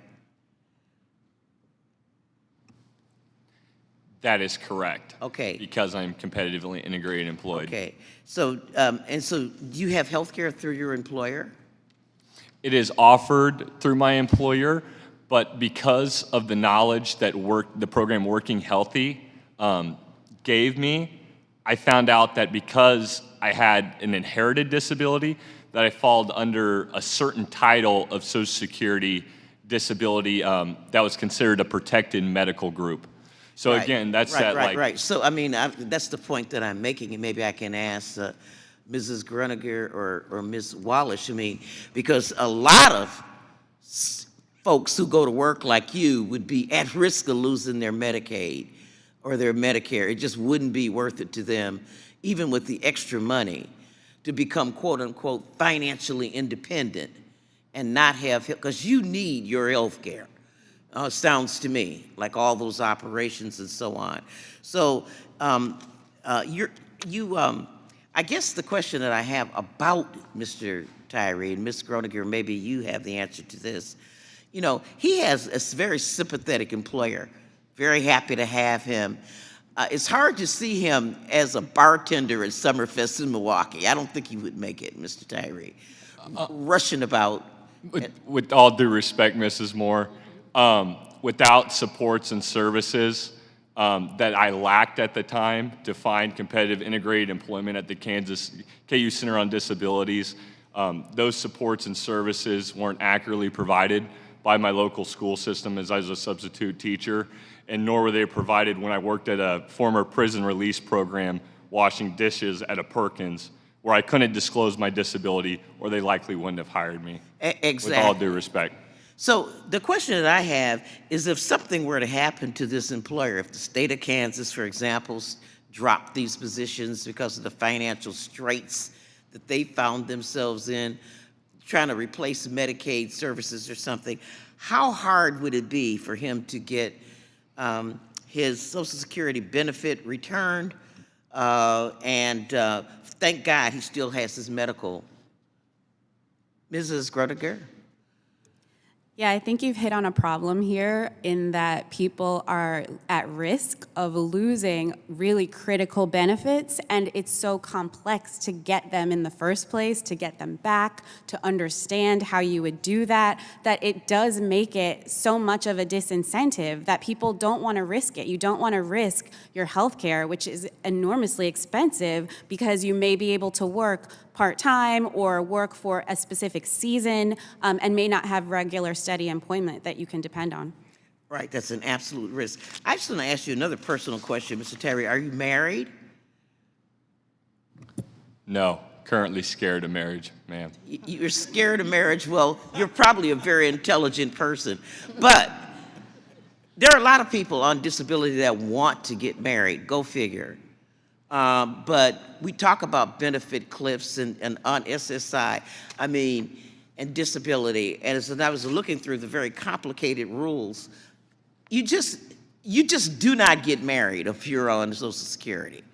Ms. Groniger, can you just sort of briefly consume my time and explain to the committee why, and there's a lot of church-going people who have contacted me because they don't want to live in sin, but they can't get married. Go and explain this, please. There are a couple of different reasons why you might not want to get married. One of them, if you are a disabled adult child, you can lose all of your benefits. So these are people who get benefits through their parents' records. If they get married, they lose those benefits, and it's a huge problem. For SSI recipients, if you get married, your benefit is not the same benefit. You get a reduced benefit. It's really not a fair situation. You basically are penalized for getting married. So if you have two people receiving SSI separately, they get basically two benefits. If you have them get married, they lose about 50% of that benefit. And they have to live in sin. I want you to take that in, colleagues. My time, I think they always make the clock go faster for me for some reason, but I would yield back, Mr. Chairman. Well, thank you. And now I recognize a member of the Work and Welfare Subcommittee, representative from Indiana, Mr. Yakum. Thank you, Chairman Estes, for holding this hearing, and thank you to our witnesses for being here today. Estimates show that 60% of Social Security disability insurance and supplemental security income recipients report being interested in obtaining a new job, gaining employable skills, or advancing in a career. However, due to various hurdles ranging from complicated benefit requirements, asset limits, and benefit cliffs, individuals with disabilities are often underemployed or unemployed. I've been a longtime believer that those who want to participate in our workforce should have every opportunity to do so. And we need to limit barriers to workforce participation, especially for disabled individuals. In my district and across the Hoosier State, there are great success stories of organizations helping individuals with disabilities understand their benefits, address hurdles to employment, and successfully join the workforce. I'm excited to quickly highlight two of them. First, ADEC is located in Elkhart County, and they run a number of programs for individuals with intellectual and developmental disabilities, including a skills and training center that provides tailored training to each individual's specific needs and abilities, as well as their goals. They also provide job matching and support to community businesses looking to hire ADEC clients. Second, Bosma Enterprises is headquartered in Indianapolis and provides training and employment for blind and visually impaired individuals. They offer a variety of services, including customized logistics and packaging support, IT services, and a wide array of health and safety items. They are proud to hold contracts with the Department of Veterans Affairs and are strong participants of the Ability One program. These two organizations are helping make important progress to address barriers to work for disabled individuals, but there's still much more work to be done. ABLE accounts are an important way individuals with SSI can save and invest money without hitting their asset limits. ABLE accounts are a tax-free savings account that are available to cover qualified expenses while maintaining SSI and Medicaid eligibility. Mr. Tyrie, thank you for sharing your story and your pathway to employment. In your written testimony, you stated that being able to open an ABLE account allowed you to save for things like a car to get to and from work and other supporting technology that is not typically covered by Medicaid or Medicare. Can you talk about how the ability to save money in an ABLE account without losing your benefits played a role in your journey to achieving independence and having a job? I will say, based off of just my experience, I'll give you one example. So I drive a vehicle, right, as stated there, and it's just a basic Toyota Corolla, you know, and I commute from work from Topeka to Lawrence, which is roughly a 30-minute drive. So I undergo more regular maintenance, oil changes, you know, things just happen to vehicles, you know, when they're being used for that much mileage. And it seems like every time I go in the shop, that fix is usually north of $1,200, if not over that $2,000 asset limit. So just logistically, just the topic of transportation alone, I would not have been able to get to work in a reliable fashion and trust my vehicle on a daily basis to get to work without that ABLE savings account. So it has been critical in my journey to competitive integrated employment, and I thank you for your question. You bet. You know, additionally, something I hear from Hoosiers is how the complexity of returning to work for SSI beneficiaries can be daunting and confusing, thus inhibiting individuals from participating in the workforce. SSI beneficiaries often get misinformation regarding the return to work process, thus scaring individuals from even attempting to return to work because of the belief that they will lose their benefits and their health care. Mr. Tyrie, can you please discuss how misinformation can hamper SSI beneficiaries along their return to work journey? I can, and I don't think I would have the most articulate and academic language to kind of convey this systemic problem. But what I would do is direct you to our website, kucd.ku.edu, and we have a myth-busting sheet amongst our Employment First tab, and we also have facts surrounding competitive integrated employment. And those two flyers have done, I can't say how much good for me, myself at least, in the work I do, kind of discussing what the facts are around competitive integrated employment and what the myths are. I appreciate you sharing your website in your testimony and your answer here today, because the work that you're doing is really, I think, helpful in helping, as you said, demystify what it takes to actually return to work if you're someone who wants to go to work, but you're on one of these programs. So I thank you for being here today, and thank you for highlighting the great things that you are doing out there. Mr. Chairman, I yield back. Well, thank you. Now I'd like to recognize the Work and Welfare Subcommittee member, representative from California, Ms. Tu, for 5 minutes for questioning. Thank you, Mr. Chair. I want to set the record straight here. For all my Republican colleagues talk about wanting to support people with disabilities, the actions that they have do the opposite. Our nation's Social Security disability programs are a lifeline for disabled Americans, providing basic income for people with severe and long-lasting medical impairments. The eligibility requirements are strict, and the benefits are extremely modest, just $19,000 a year for those on SSDI and $9,000 a year for adults with disabilities on SSI. But year after year, the Trump administration and Republicans in Congress have tried to slash these modest benefits.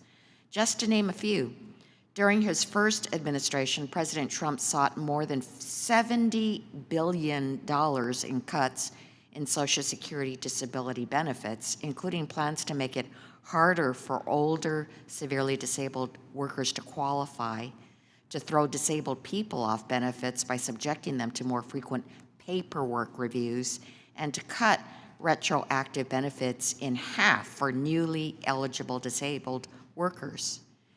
And then, over the past 3 fiscal years, the Republican Study Committee, representing more than 80% of House Republicans, has proposed a slew of harmful cuts to Social Security disability, like reducing benefits to the poverty level, time-limiting benefits, making it harder to qualify, and forcing disabled workers to wait 5 years for Medicare eligibility.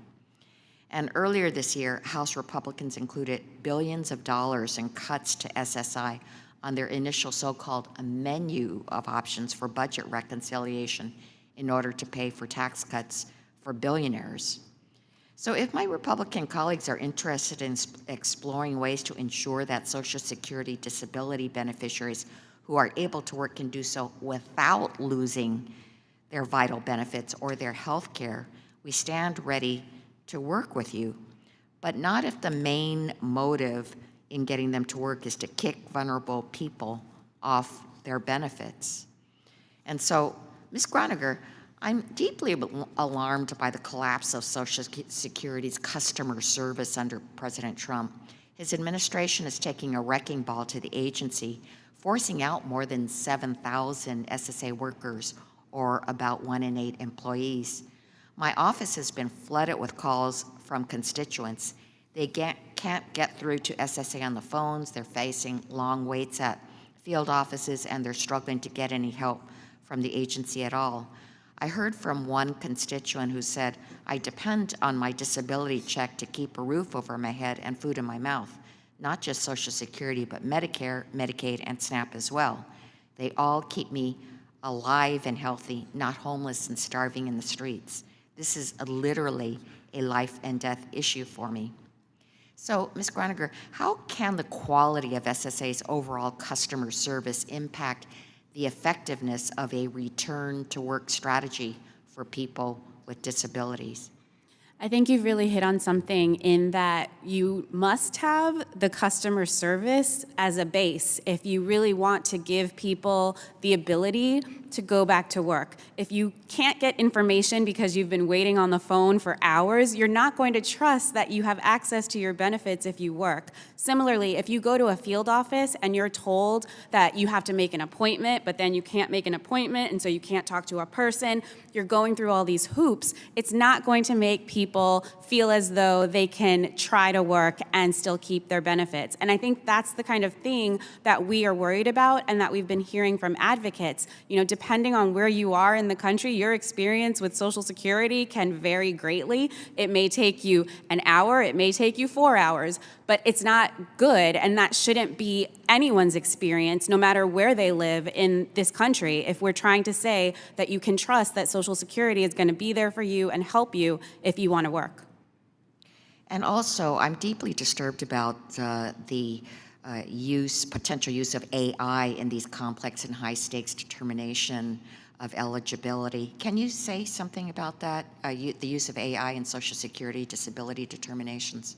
Sure. I think that AI can be a really useful tool, but it shouldn't be a replacement for experienced staff and people, and especially for seniors and people with disabilities. You have to make sure that you're giving them full access to the customer service that they need. And we all know that AI is not perfect. We cannot have people with disabilities and seniors as test subjects to try out AI. We have to make sure that we're using it properly and that it is serving our needs. The National Academy of Social Insurance actually put together a report around AI and emerging technology and disability specific to SSA. And they talked about the different guardrails and principles that are necessary when you're thinking about how to use AI.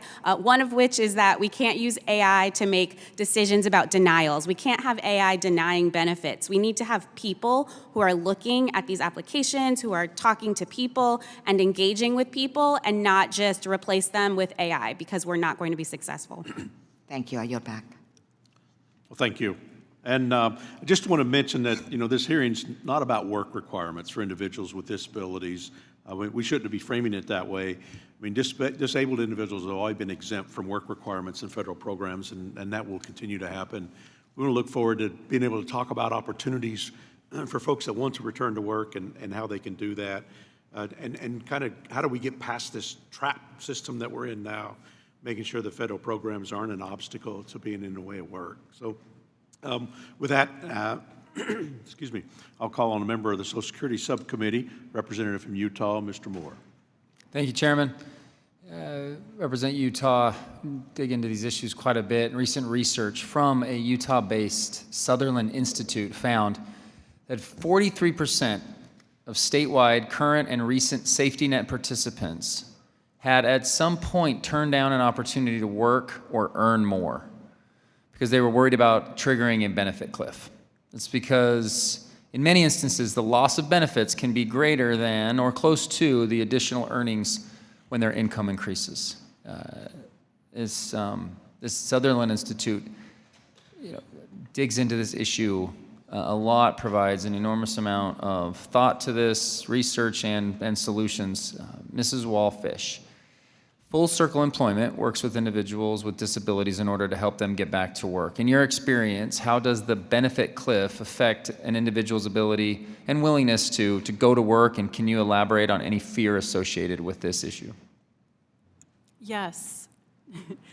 Fear is definitely part of it. Yeah. There's no doubt about it, right?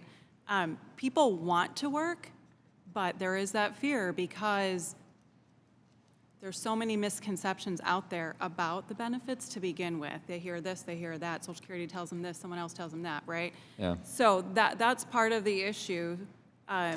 There's also just simple, plain math, like you alluded to, right? So if I earn this much, my benefit is this much, this is what it equals.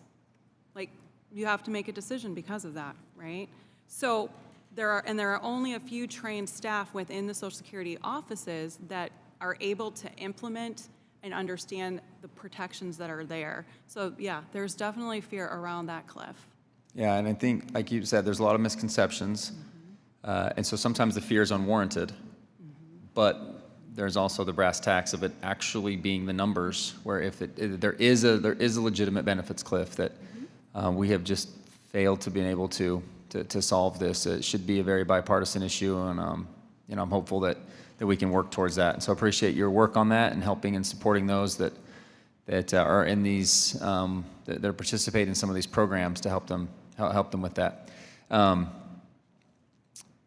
My next question will be healthcare related. I was going to ask Mr. Tyrie, but if anybody has any perspective on this, let me go to Mr. Sanderson, actually. It's clear that American businesses, they want to hire and promote, right? They want to hire and promote the best person for the job. However, we've heard today that for those receiving disability insurance benefits, it's not that simple to say yes to a new job and next promotion or more hours. How do employers navigate these rules? And if the program was simpler, do you think that employers would be more effective at providing opportunities for individuals with disabilities? Well, thank you for the question. I think the short answer to the last part of that is yes. Anything that's simpler makes it easier to make decisions. Some of this is driven by the kind of difficulties in understanding benefits to begin with. I've experienced situations where somebody was telling me something, it was really difficult to know whether or not that was true because I wasn't the person receiving the benefit. So I can go try to look it up on their behalf. I'm probably in a worse position to find the right answer than them. So it really does, it kind of is a problem that ends up creating challenges at both ends. Because on the employer side, it is difficult to navigate. And there are some instances where people are actually just scared to share because they've shared before, and it's led to them either not being hired or being released, something Mr. Tyrie shared.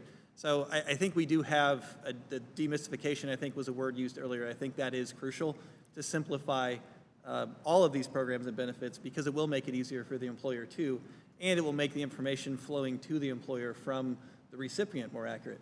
I think in general, simplification would be extremely helpful for both employer and recipient. Yeah, and my kind of eye-opening moment with this is when you actually look at the graphical data of the way these benefits work and where those cliffs come in and how it could be, frustrating for both employer and employee.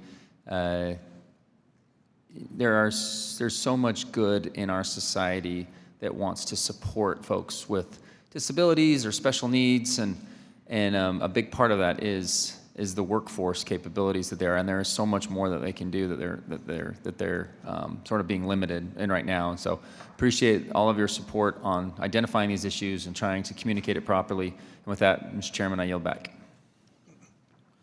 Well, thank you. Now I recognize the representative from Nevada, Mr. Horsford, for 5 minutes for questioning. Thank you to Chairs Estes and LaHood, as well as our ranking members Larson and Davis.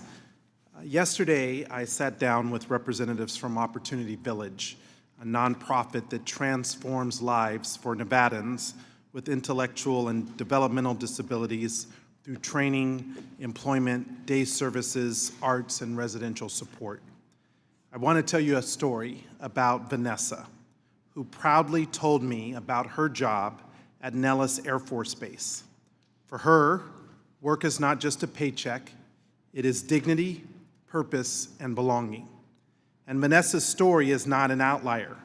Every single one of us has constituents with similar expectations and experiences. Ms. Groniger, can you quickly outline the kinds of disabilities and conditions that qualify individuals for benefits from the Social Security Administration? It's a wide range. It's very significant disabilities that can be musculoskeletal, your body, it can be mental impairments, they can be the entire range, but the basic idea is that these are significant and they are impairments that make it impossible, if not difficult, for you to hold very regular, steady employment over a long period of time. And as I expect you'll confirm, what barriers most often prevent people with disabilities from sustaining full-time work? I think that it's a lot of different things. And so for people, depending on the disability, it can be not being able to get to a job, not having the supports and services that you need to be able to support you as you're trying to work. And so I think that it really is around, it varies based on the individual, but it leads you to not have the support and ability to be able to keep your employment. Yeah. And that's what Vanessa shared with me. She wants to do more, but she's concerned about the changes, particularly to the eligibility criteria and the lack of supports that are available for her and others like her to receive these benefits. Now, Ms. Groniger, when the commissioner was here from SSI testified in June, I pressed him to commit to keeping field and hearing offices open. He refused. What does that mean in practice for people with disabilities seeking in-person support, not being able to obtain them? In-person customer service support is really critical for seniors and people with disabilities. Sometimes they cannot get the help that they need online or over the internet or over the phone. It really is important and imperative for SSA to have actual people that customers can go to. And for people with disabilities and seniors, this is part of how they're able to function and how they're able to, if they choose, return to work. And what's so troubling is that every day it feels like there's a new bombshell report that's being published about efforts to reduce the efficiency of this vital agency or blatant mistreatment of sensitive data. Since January, they have taken a chainsaw to the Social Security Administration, pushing out more than 7,000 employees, about 1 in 8 workers. The fallout is everywhere, and I know my office has received calls, as I'm sure my colleagues have reported, about calls and visits from constituents who cannot get through on the phones, wait hours in field offices, or who are trapped in backlogs, and that is unacceptable. Mr. Chairman, I'd like to enter into the record and ask for unanimous consent, a report by the Center on Budget and Policy Priorities entitled, Trump Administration Poised to Cut SSI Benefits for Nearly 400,000 Low-Income Disabled and Older People. Without objection, so ordered. While just a proposal at this time, I think we can all agree that kicking our most vulnerable constituents off of their life-sustaining benefits is not a way to support the quality of life of these individuals, let alone to get them back to work. So I'm ringing the alarm bell now. This proposal by this administration should be dead on arrival if it moves forward. And I hope that my colleagues on both sides of the aisle can agree with me that it's time to put our constituents above the interest of those who are seeking to undermine the Social Security Administration. And with that, I yield back. Well, thank you. Now I recognize the representative from Iowa, Mr. Feenstra. Thank you, Chairman Estes and Chairman LaHood, Ranking Member Davis and Larson. Thank you for having this hearing. I want to thank the witnesses for all that you do. I read your testimony. It was very good. I think we can all agree Social Security, disability insurance, and disability programs serve a purpose, and they serve a purpose for work incentives. I think we all here want to have the ability to work, and everybody in our society, we want to make sure we help and promote that. Ms. Wallish, the complexity of returning to work for SSI beneficiaries can be daunting, can be confusing. Often, SSI beneficiaries rely on false rumors, innuendos regarding return to work processes, and can tend to scare them off. We have a chart, boom, right there. All right, so you look at this chart, all right, it's very complex. It actually scares me. But is there a way, you know, I've taught lean and Kaizen management, you know, to try to find ways to make things more efficient and effective. Is there anything that we can do to make this easier when it comes to return to work, Mrs. Wallish? For SSI? Yes. SSI, really? I can't read that, no. Yeah. So SSI does have very complex rules, right? There's a complex calculation that's done. In fact, I have an Excel spreadsheet that does the calculation for me, so I don't have to think about it anymore, right? But yes, I think that for people, that calculation is done to determine the reduction of their benefit check. So as wages go up, benefit check goes down, right? It's a 2-for-1, 1-for-2.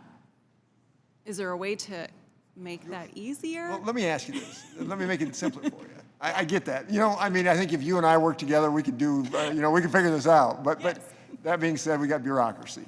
How do we get these people to not be scared of going down the process? Because I think what happens is they start going down the process and they go, I'm out.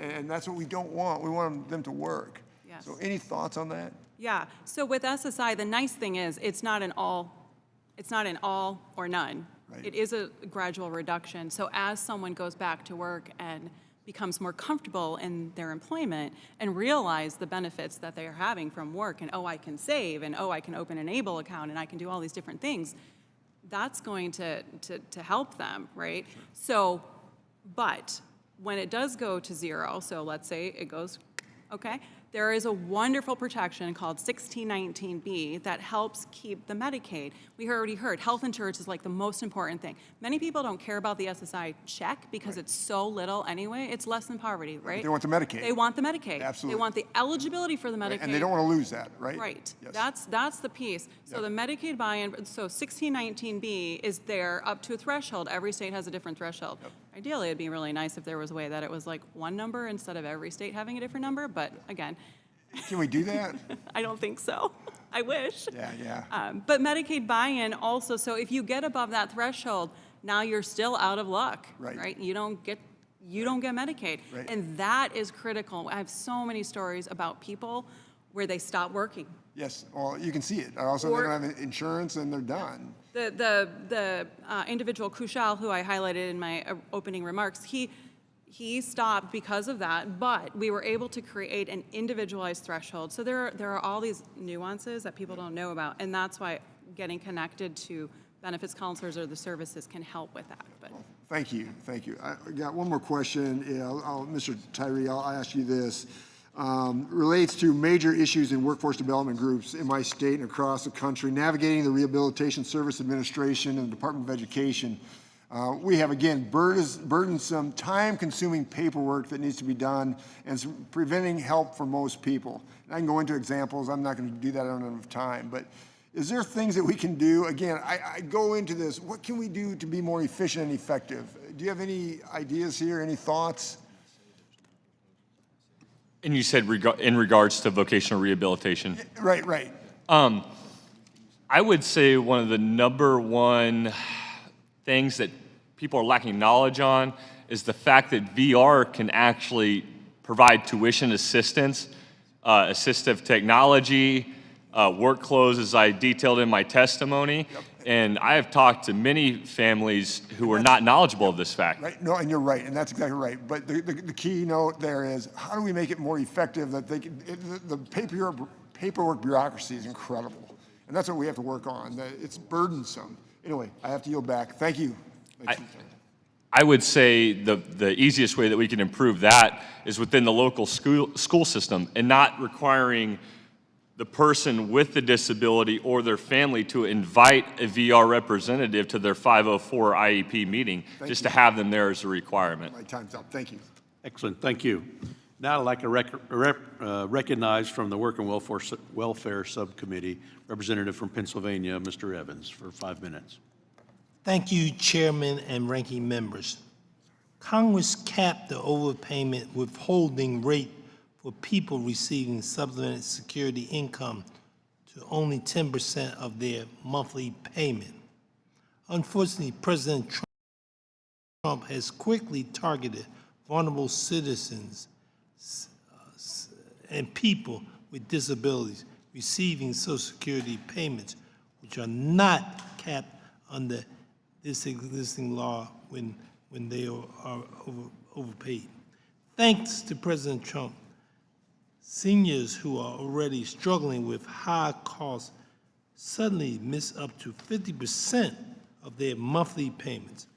The Social Security Administration should be focused on supporting people.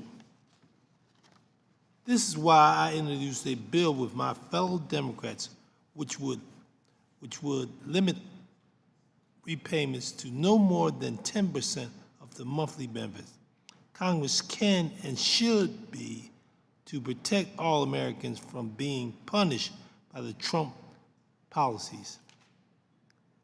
Miss, if I get your name correct, what are some of the circumstances leading to these overpayments? And some people apply for individual repayments or overpayments on hardship grounds. What has your experience been with them?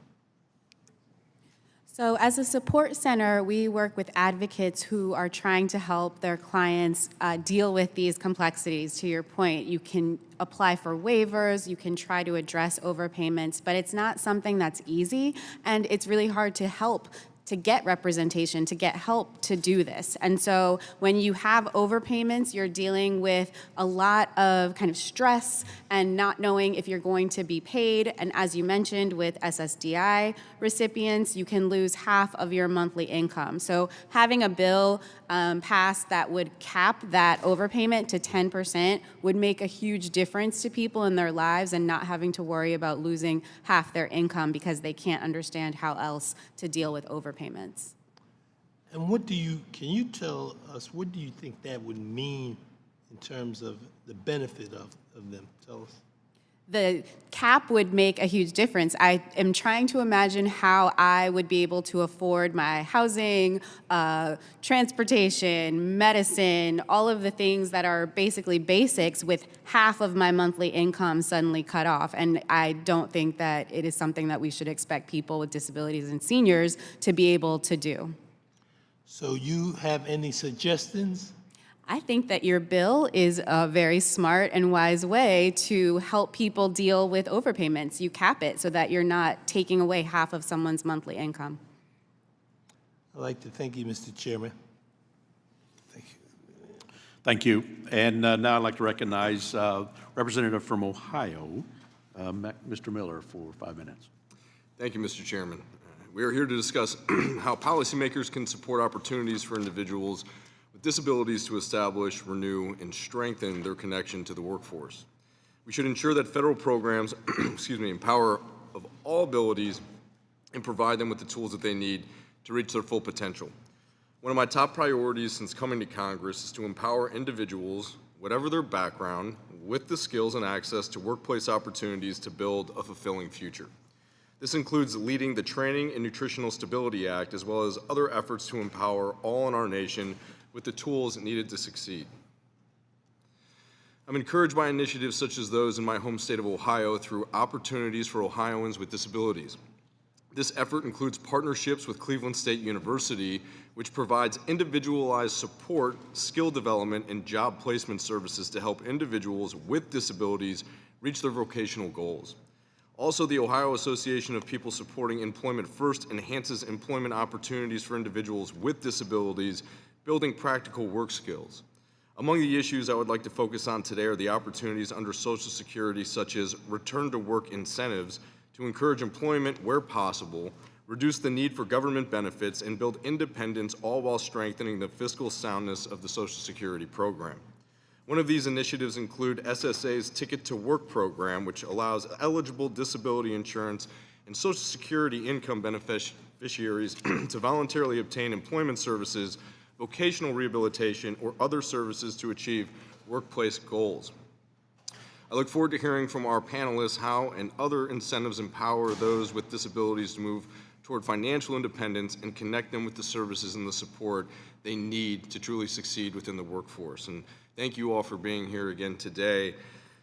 Mr. Tyrie, you mentioned in your testimony people with disabilities deserve to be able to maintain benefits that support their health and independence. However, the current $2,000 asset limit is a huge barrier. to those with disabilities seeking employment. Please share how the ABLE accounts from the federal Achieving a Better Life Experience Act will allow individuals with disabilities to save money in a tax advantage account without losing essential benefits. It's really quite simple. It's one of the only ways, if not the only way, that they can house monies over $2,000 without losing essential Medicaid, Medicare benefits, as well as other benefits. And also, like I said, in my own personal experience, it has helped me on the transportation front, as a lot of things that involve vehicles are over $2,000, as well as many forms of supportive technology are over $2,000, et cetera. So I think it's a great support for people with disabilities, or service, however you want to frame that. And I don't think there's enough knowledge out there for the common person to know about it. And I just want to say thank you, and thank you for your testimony. I really appreciate when we have people who are on the panel who have lived experiences going through what we're actually working with and trying to achieve at the end of the day, which is a shared goal between our side and the other side, trying to find that middle ground. But just thank you for your very powerful story. And it's stories like that that have such an impact on legislators like me, and probably speaking for everyone on this committee. And so thank you not only for your answer, but thank you for your story in the beginning and your testimony. Those are the stories and the lived experiences that truly move people like me, because you are dealing with it firsthand, and you are the subject matter expert when it comes to this. So I truly appreciate your time here today. Mr. Sanderson, in my congressional district and throughout the country, we hear from a broad cross-section of industries the common challenge of meeting workforce needs to build a strong economy. You mentioned in your testimony that your involvement was spurred through an innovative partnership not born out of sense of corporate social responsibility, but out of, quote, clear-eyed assessment of our business needs, seeking a pool of qualified, dedicated individuals, and we had roles that needed to be filled. As the title of this hearing is Tapping Untapped Talent in America, how can empowering those with broader spectrum of abilities serve to spur economic capacity and meet workforce challenges? Yeah, so the relationship with Down Syndrome Innovations, I think, is a proxy example for a broader set of principles that really apply to multiple industries in multiple ways. In the light industrial space, pick, pack, fill, kitting, depacking, repacking, we have a lot of seasonal work, a lot of work that is tied to holidays, and because of that, it is difficult to maintain a workforce consistently, so we end up using a lot of temp services. Temp services are quite regularly pulling a pool of people who can't access the employer directly because of their background. So this intersection of social service world and employment, especially at the staffing level side, they collide. With Down Syndrome Innovations, one benefit that we got immediately was they were working with such a big pool of candidates, self-advocates, that there was all kinds of different schedule needs. So we could flex in and out of seasonal work and not have to worry about somebody needing full-time employment, but us only being able to employ them for 3 weeks at a time. That is a very, very big challenge in that space. I'm sure that's true of other industries. So I think that's one of the benefits of these kinds of partnerships, is that there are organizations who are actually already creating space for that exact kind of variability. That works phenomenally. Also on very specific things like quality control, there are individuals who, if you tell them find every single dented can, they will not miss one. There are also individuals who will be looking at their phone, who will be distracted. So there really is an extraordinary ability baked in that is far superior to conventional labor for some of these groups that we've marginalized, or just otherwise, because of perception, assume that it's just not the right fit. The last thing I'll say there is that our own supervisors on the floor, there was a hesitancy because they were worried about saying the wrong thing and working with Down Syndrome Innovations team. So again, DSI was great in educating us that what their self-advocates wanted was the same experience everybody else got. So the way that you mitigate that difference is to just treat people exactly the same. And that was extremely helpful for our team to hear. And we had supervisors who went from a little concerned to very quickly saying, I only want to work with their team, and I only want to work with their self-advocates. And I think that is true in general of people who are coming to the table with things that we've identified as disabilities. It's not a monolith, it's broad brush, but in general, there's a different perspective there. It's a perspective that fits very, very well with somebody who wants to learn, grow, and advance. So I just think that there's just, it truly is untapped, and it doesn't need to be. Thank you, Mr. Sanderson. Out of time. Thank you, Chair. Thank you. Thank you for your questions. And now I'd like to recognize the representative from Alabama, Representative Sewell, for 5 minutes for questioning. Thank you so much. I want to thank all of our witnesses for testifying today. Today I speak on behalf of 164,000 Social Security beneficiaries that I represent in Alabama. To say that I'm upset with my Republican colleagues and the Trump administration's cuts to Social Security is really an understatement. President Trump proposed more than $70 billion in cuts to Social Security and SSI disability in his budget. A budget is a reflection of one's values. You fund that which you value. And frankly, it really disheartening me that so many of my vulnerable seniors and those that are disabled have less services because of this administration. Doge/field offices and phone services. I believe that it shows a lack of respect for those who are more vulnerable in our society. In so many ways, it's as if my colleagues are turning their back on millions of Americans. This was evident with the passage of the big, ugly bill, law, in July, with Medicaid cuts to over 17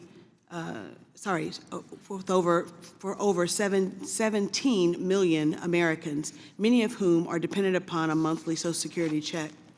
This administration has shown a blatant disrespect and contempt for both the individuals and families who have rightfully earned these Social Security benefits.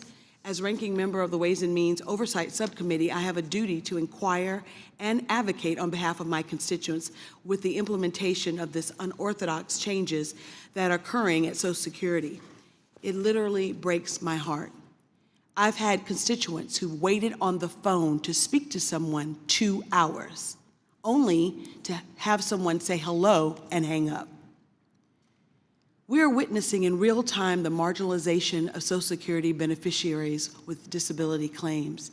For those who live in rural America, this is even more evident with the barriers that have been put in place by this administration.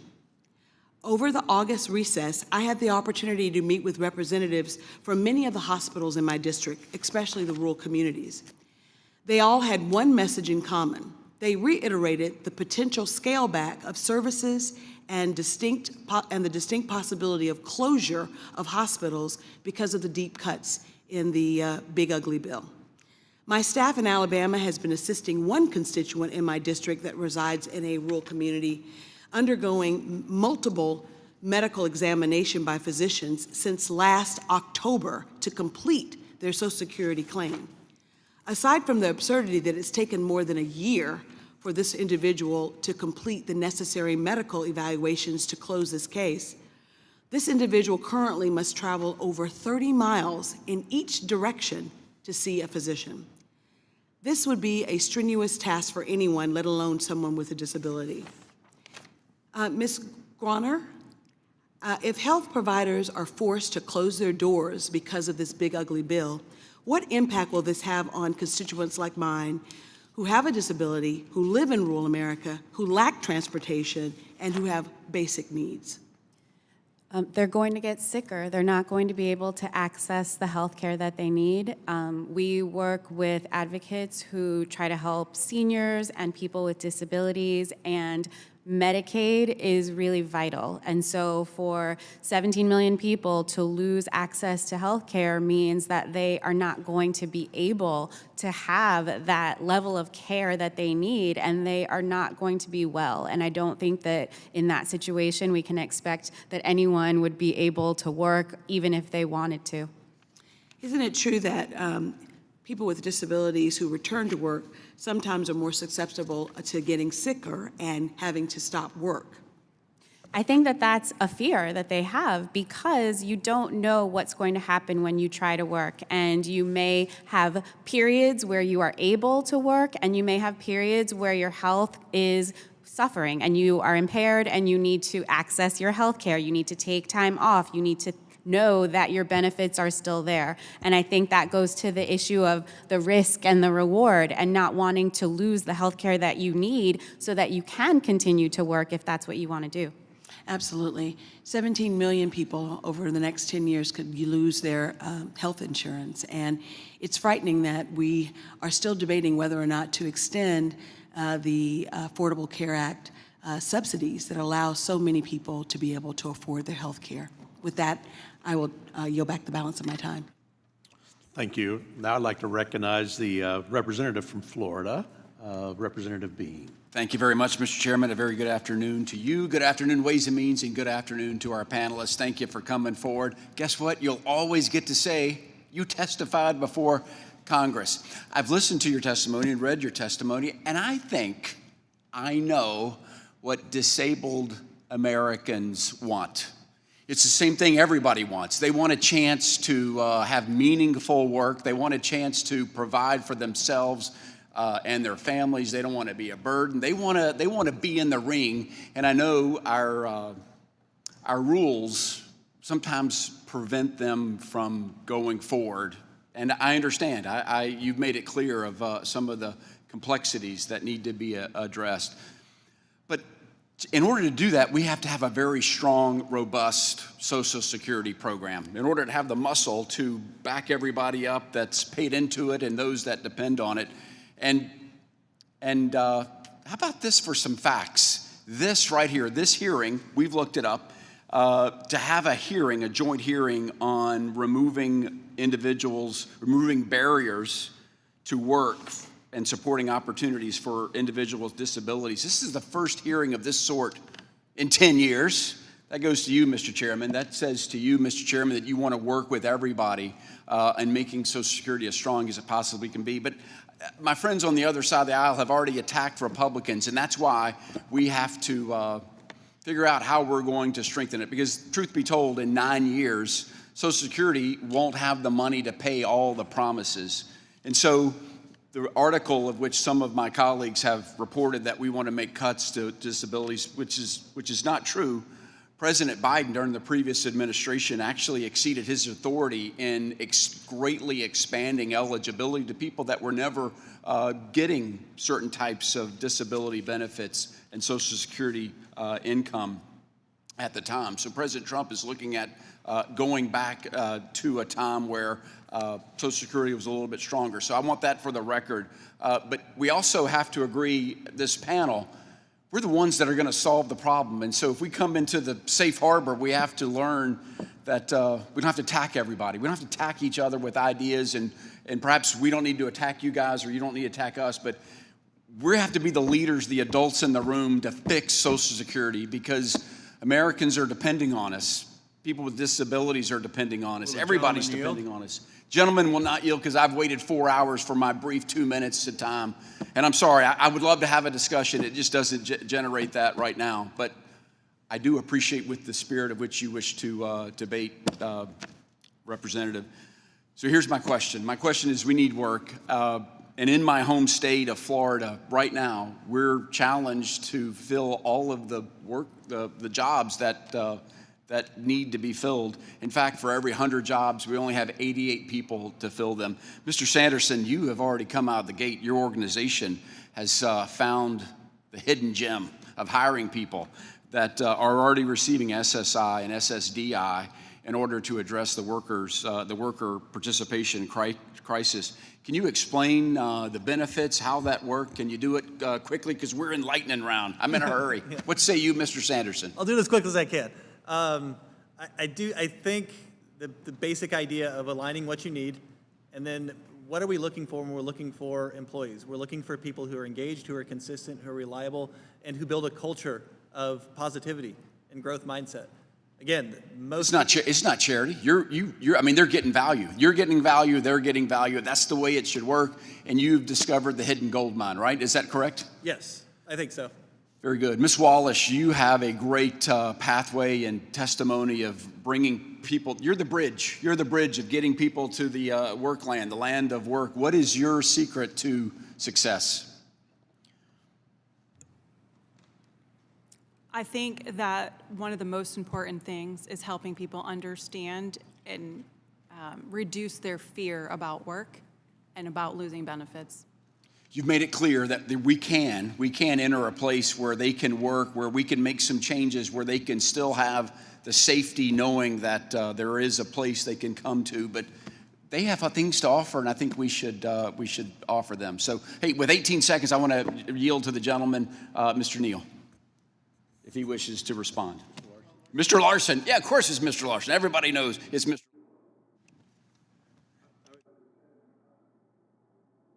I just say to my colleague, it's pretty simple. Let's have a vote. I mean, and why can't we bring stuff to before this committee in the public where we don't have an open debate and straightforward? There's nothing to hide. There's no more excuses. We being Congress, no one else, hasn't addressed this issue in more than 50 years. Got it. Thank you. Yield back, Mr. Chairman. All right, great, thank you. And now I recognize the representative from California, Mr. Gomez, for 5 minutes for questions.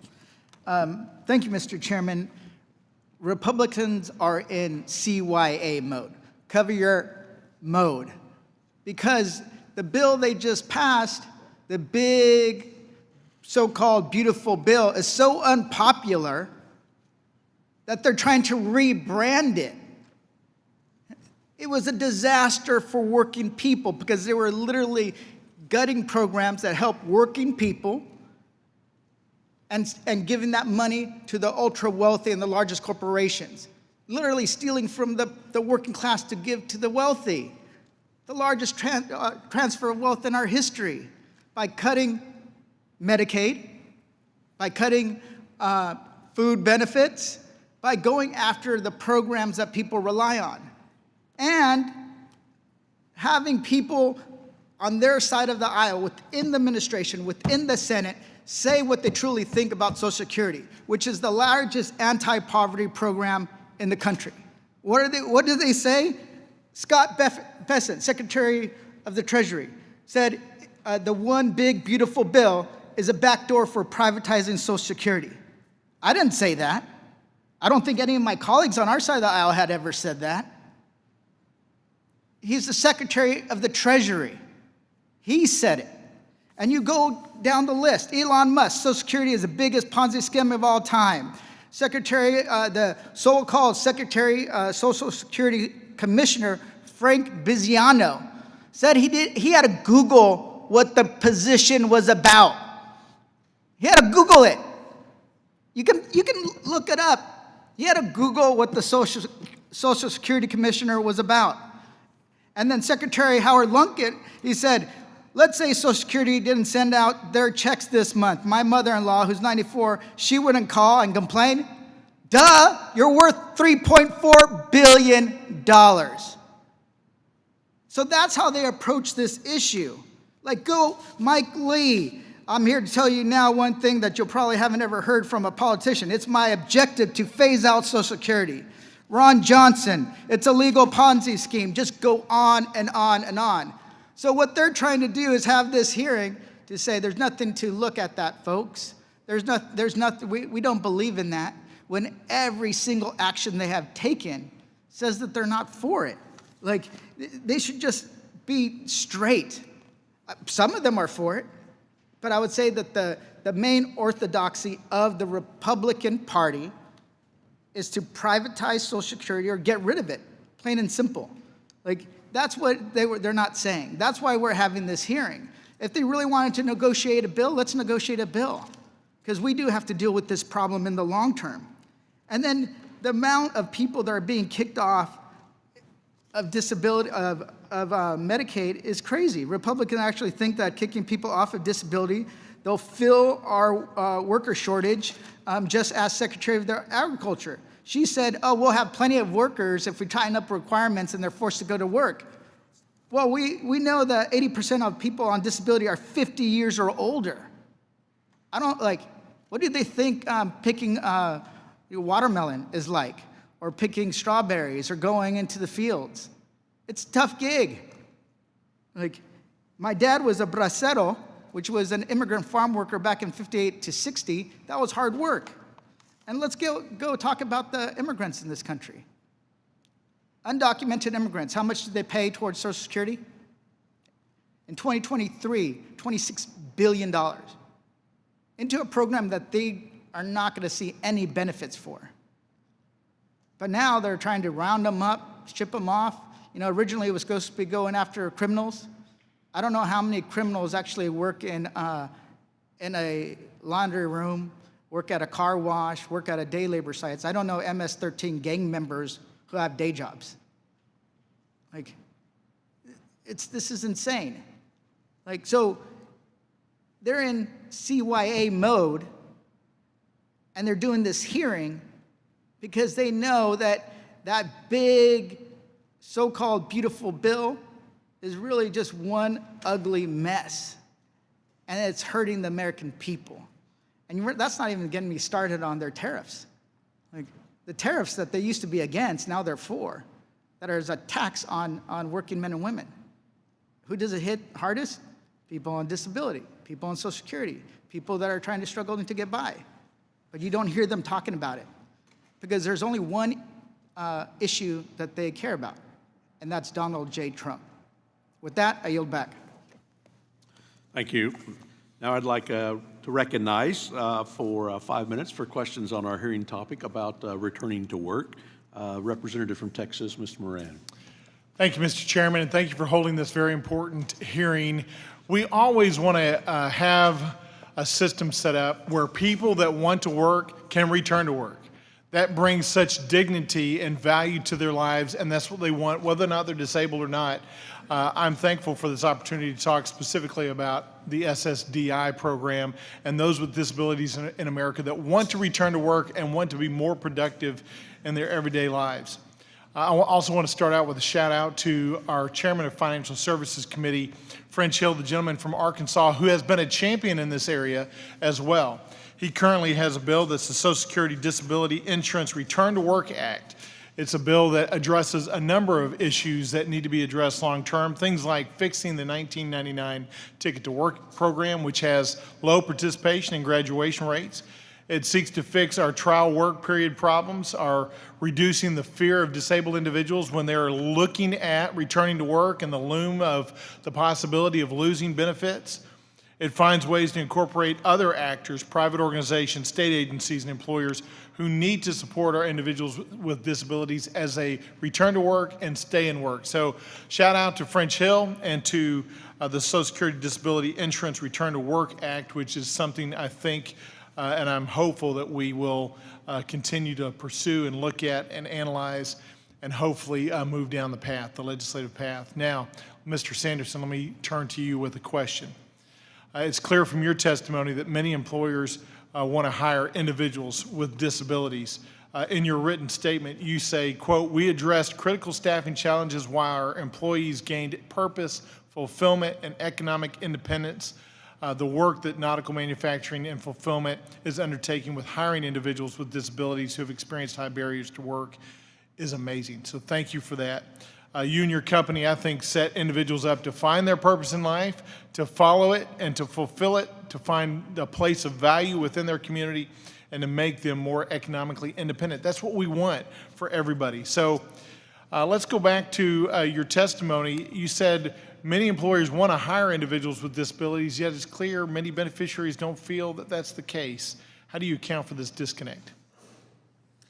Yeah, I do. I think a lot of the misunderstanding and confusion around what goes, what stays, it's a great thing when somebody starts earning more money, and that feels good.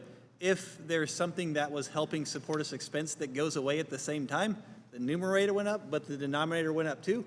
And what that person is experiencing day to day may not have changed. They may still have a deficit in their net income, even though they're now making more. And so one of the challenges that most people start at a job in a company at an entry level, and they work their way up, manager, director. That entry level job, that salary, the perception is, and sometimes the reality as well, is that people then lose some of the support either in cash or expense assistance. And so that jump is very, very difficult. And it's broad numbers, it's different for industry to industry, but If somebody needs to come into an industry making $80,000 to $100,000 a year to get past that deficit, that's a very difficult ask for anybody, including employers. So I think that's part of the challenge, is that there are some programs don't work like that, and there's a perception that it does, and some actually do work that way, and then it's just confusion all the way around. So I also think there are some employers who are just so in the weeds that scaling back and recognizing that a long-term strategy for employment and retention will actually be a little bit hard on the front end, but translate into bigger margins on the back end. That's a difficult ask. It's a difficult pitch to make sometimes if you've got a short-term vision. Ms. Wallish, I want to come to you now. In May of 2025, the labor force participation of people ages 16 to 64 with a disability was 41% approximately, compared to 77.8% of people without a disability. And the employment rate was 8.2% for people with a disability, more than double that with people without a disability.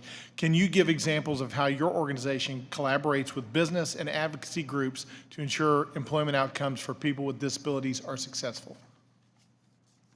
Certainly. The example that comes to my mind right away is working with businesses and employers who work under the Ability One contracts, Source America. So we work very closely with them and we have a workforce of people who are looking to go to work, and they are looking to fill jobs. And so we have worked with them very closely on trying to streamline processes for funneling folks that we're working with into those jobs on those contract sites. So that's one example. Thank you, Ms. Wallish. Mr. Chairman, before I yield back, I request unanimous consent to insert into the record a statement from Chairman French Hill dated today regarding this topic. Without objection, so ordered. Thank you.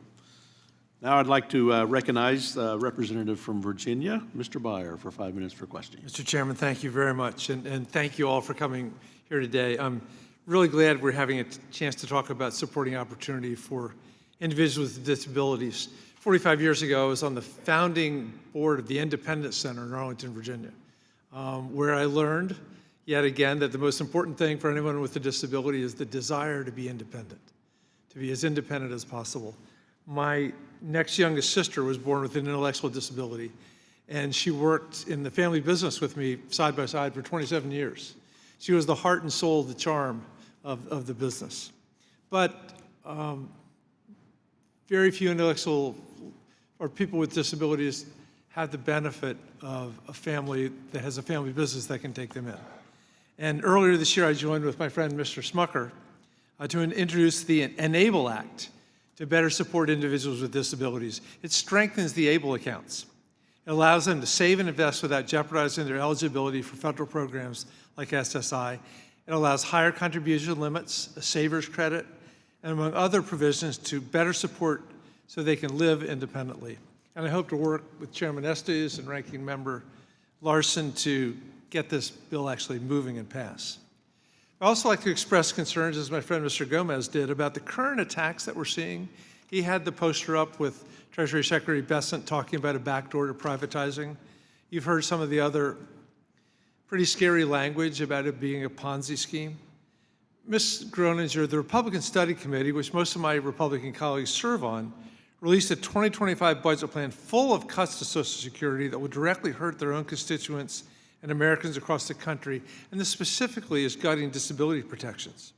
Since this hearing is about supporting individuals with disabilities, how, from your perspective, how might this negatively impact those with disabilities?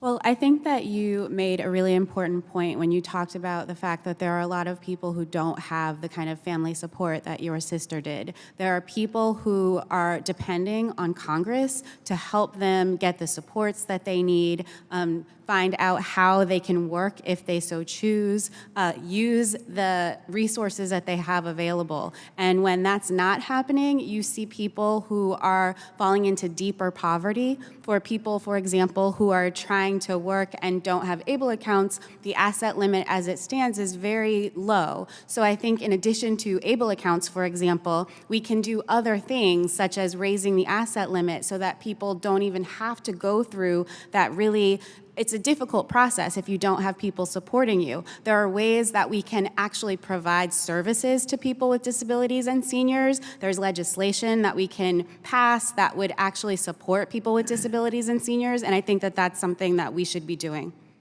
Thank you very much. And Mr. Groniger, I'm really afraid that the science denialism we're seeing, the anti-vaccination campaigns, are going to hit people with disabilities particularly hard. You know, we talk about herd immunity, but when there's no herd immunity and you can't get vaccinated because of your medical condition, it's a great, great danger. Many Americans with disabilities are at risk of more severe health consequences or even death if they're infected with a vaccine-preventable disease. And in addition, falling ill due to preventable disease means missing work. And the great concern with RFK Jr., the whole MAHA agenda, is that it can be anything but healthy for people with disabilities. I love your perspective. So vaccines have been proven to be effective in helping people to maintain their health. And I think that part of what people with disabilities and seniors need is to be able to access vaccinations and be able to get the health care that they need. And so I think what we are worried about and things that we've seen, for example, with the COVID-19 pandemic, older adults and people with disabilities were most at risk. And so if we're not giving people access to vaccines and access to appropriate health care, we're going to see a lot of people who are sick and dying and hospitalized, and it's preventable. You're making the astonishing case that the lack of vaccinations is going to put more people on disabilities, that we're actually making the problem worse. Well, thank you very much. I appreciate this, and Mr. Chairman, I yield back. Well, thank you for those remarks. And now I'd like to recognize the representative from California, Mr. Panetta, for 5 minutes for questioning. Thank you, Mr. Chairman, and thanks to all of the witnesses who have been here this afternoon. Obviously, I appreciate you highlighting these issues, especially these disability rights issues that are very, very important. One of the issues, though, that I'd like to bring up concerns the rights of disabled adult children, called DACs, or DACs, I guess for short.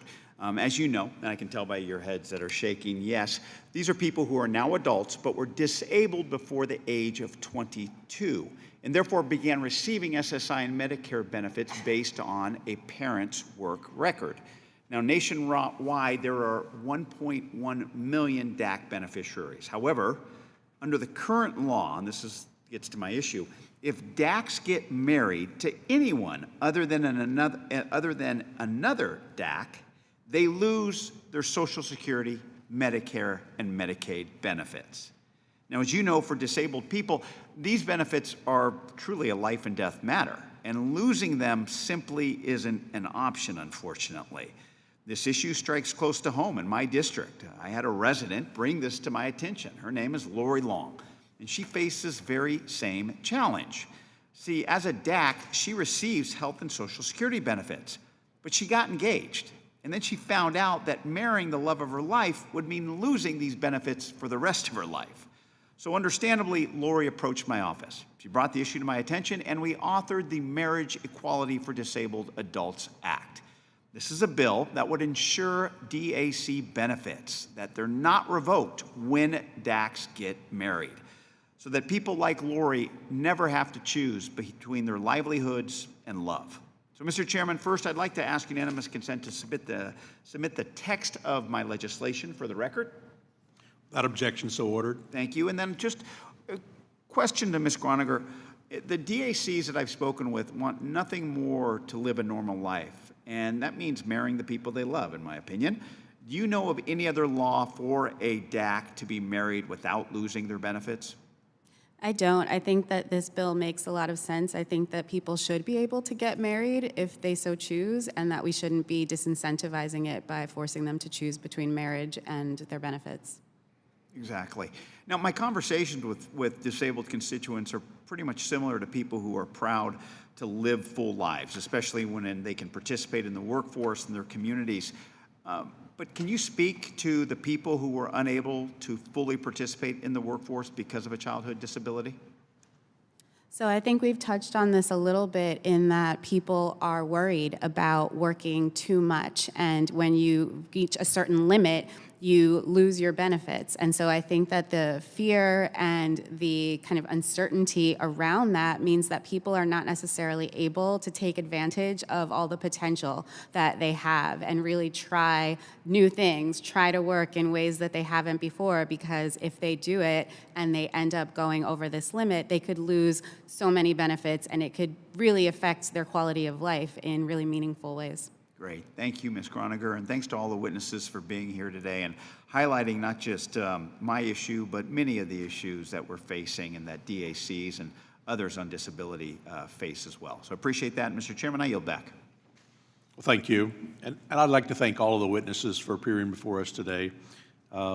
This concludes our hearing. Please be advised that members have 2 weeks to submit written questions to be answered later in writing. These questions and your answers will be made part of the formal hearing record. With that, subcommittee stands adjourned.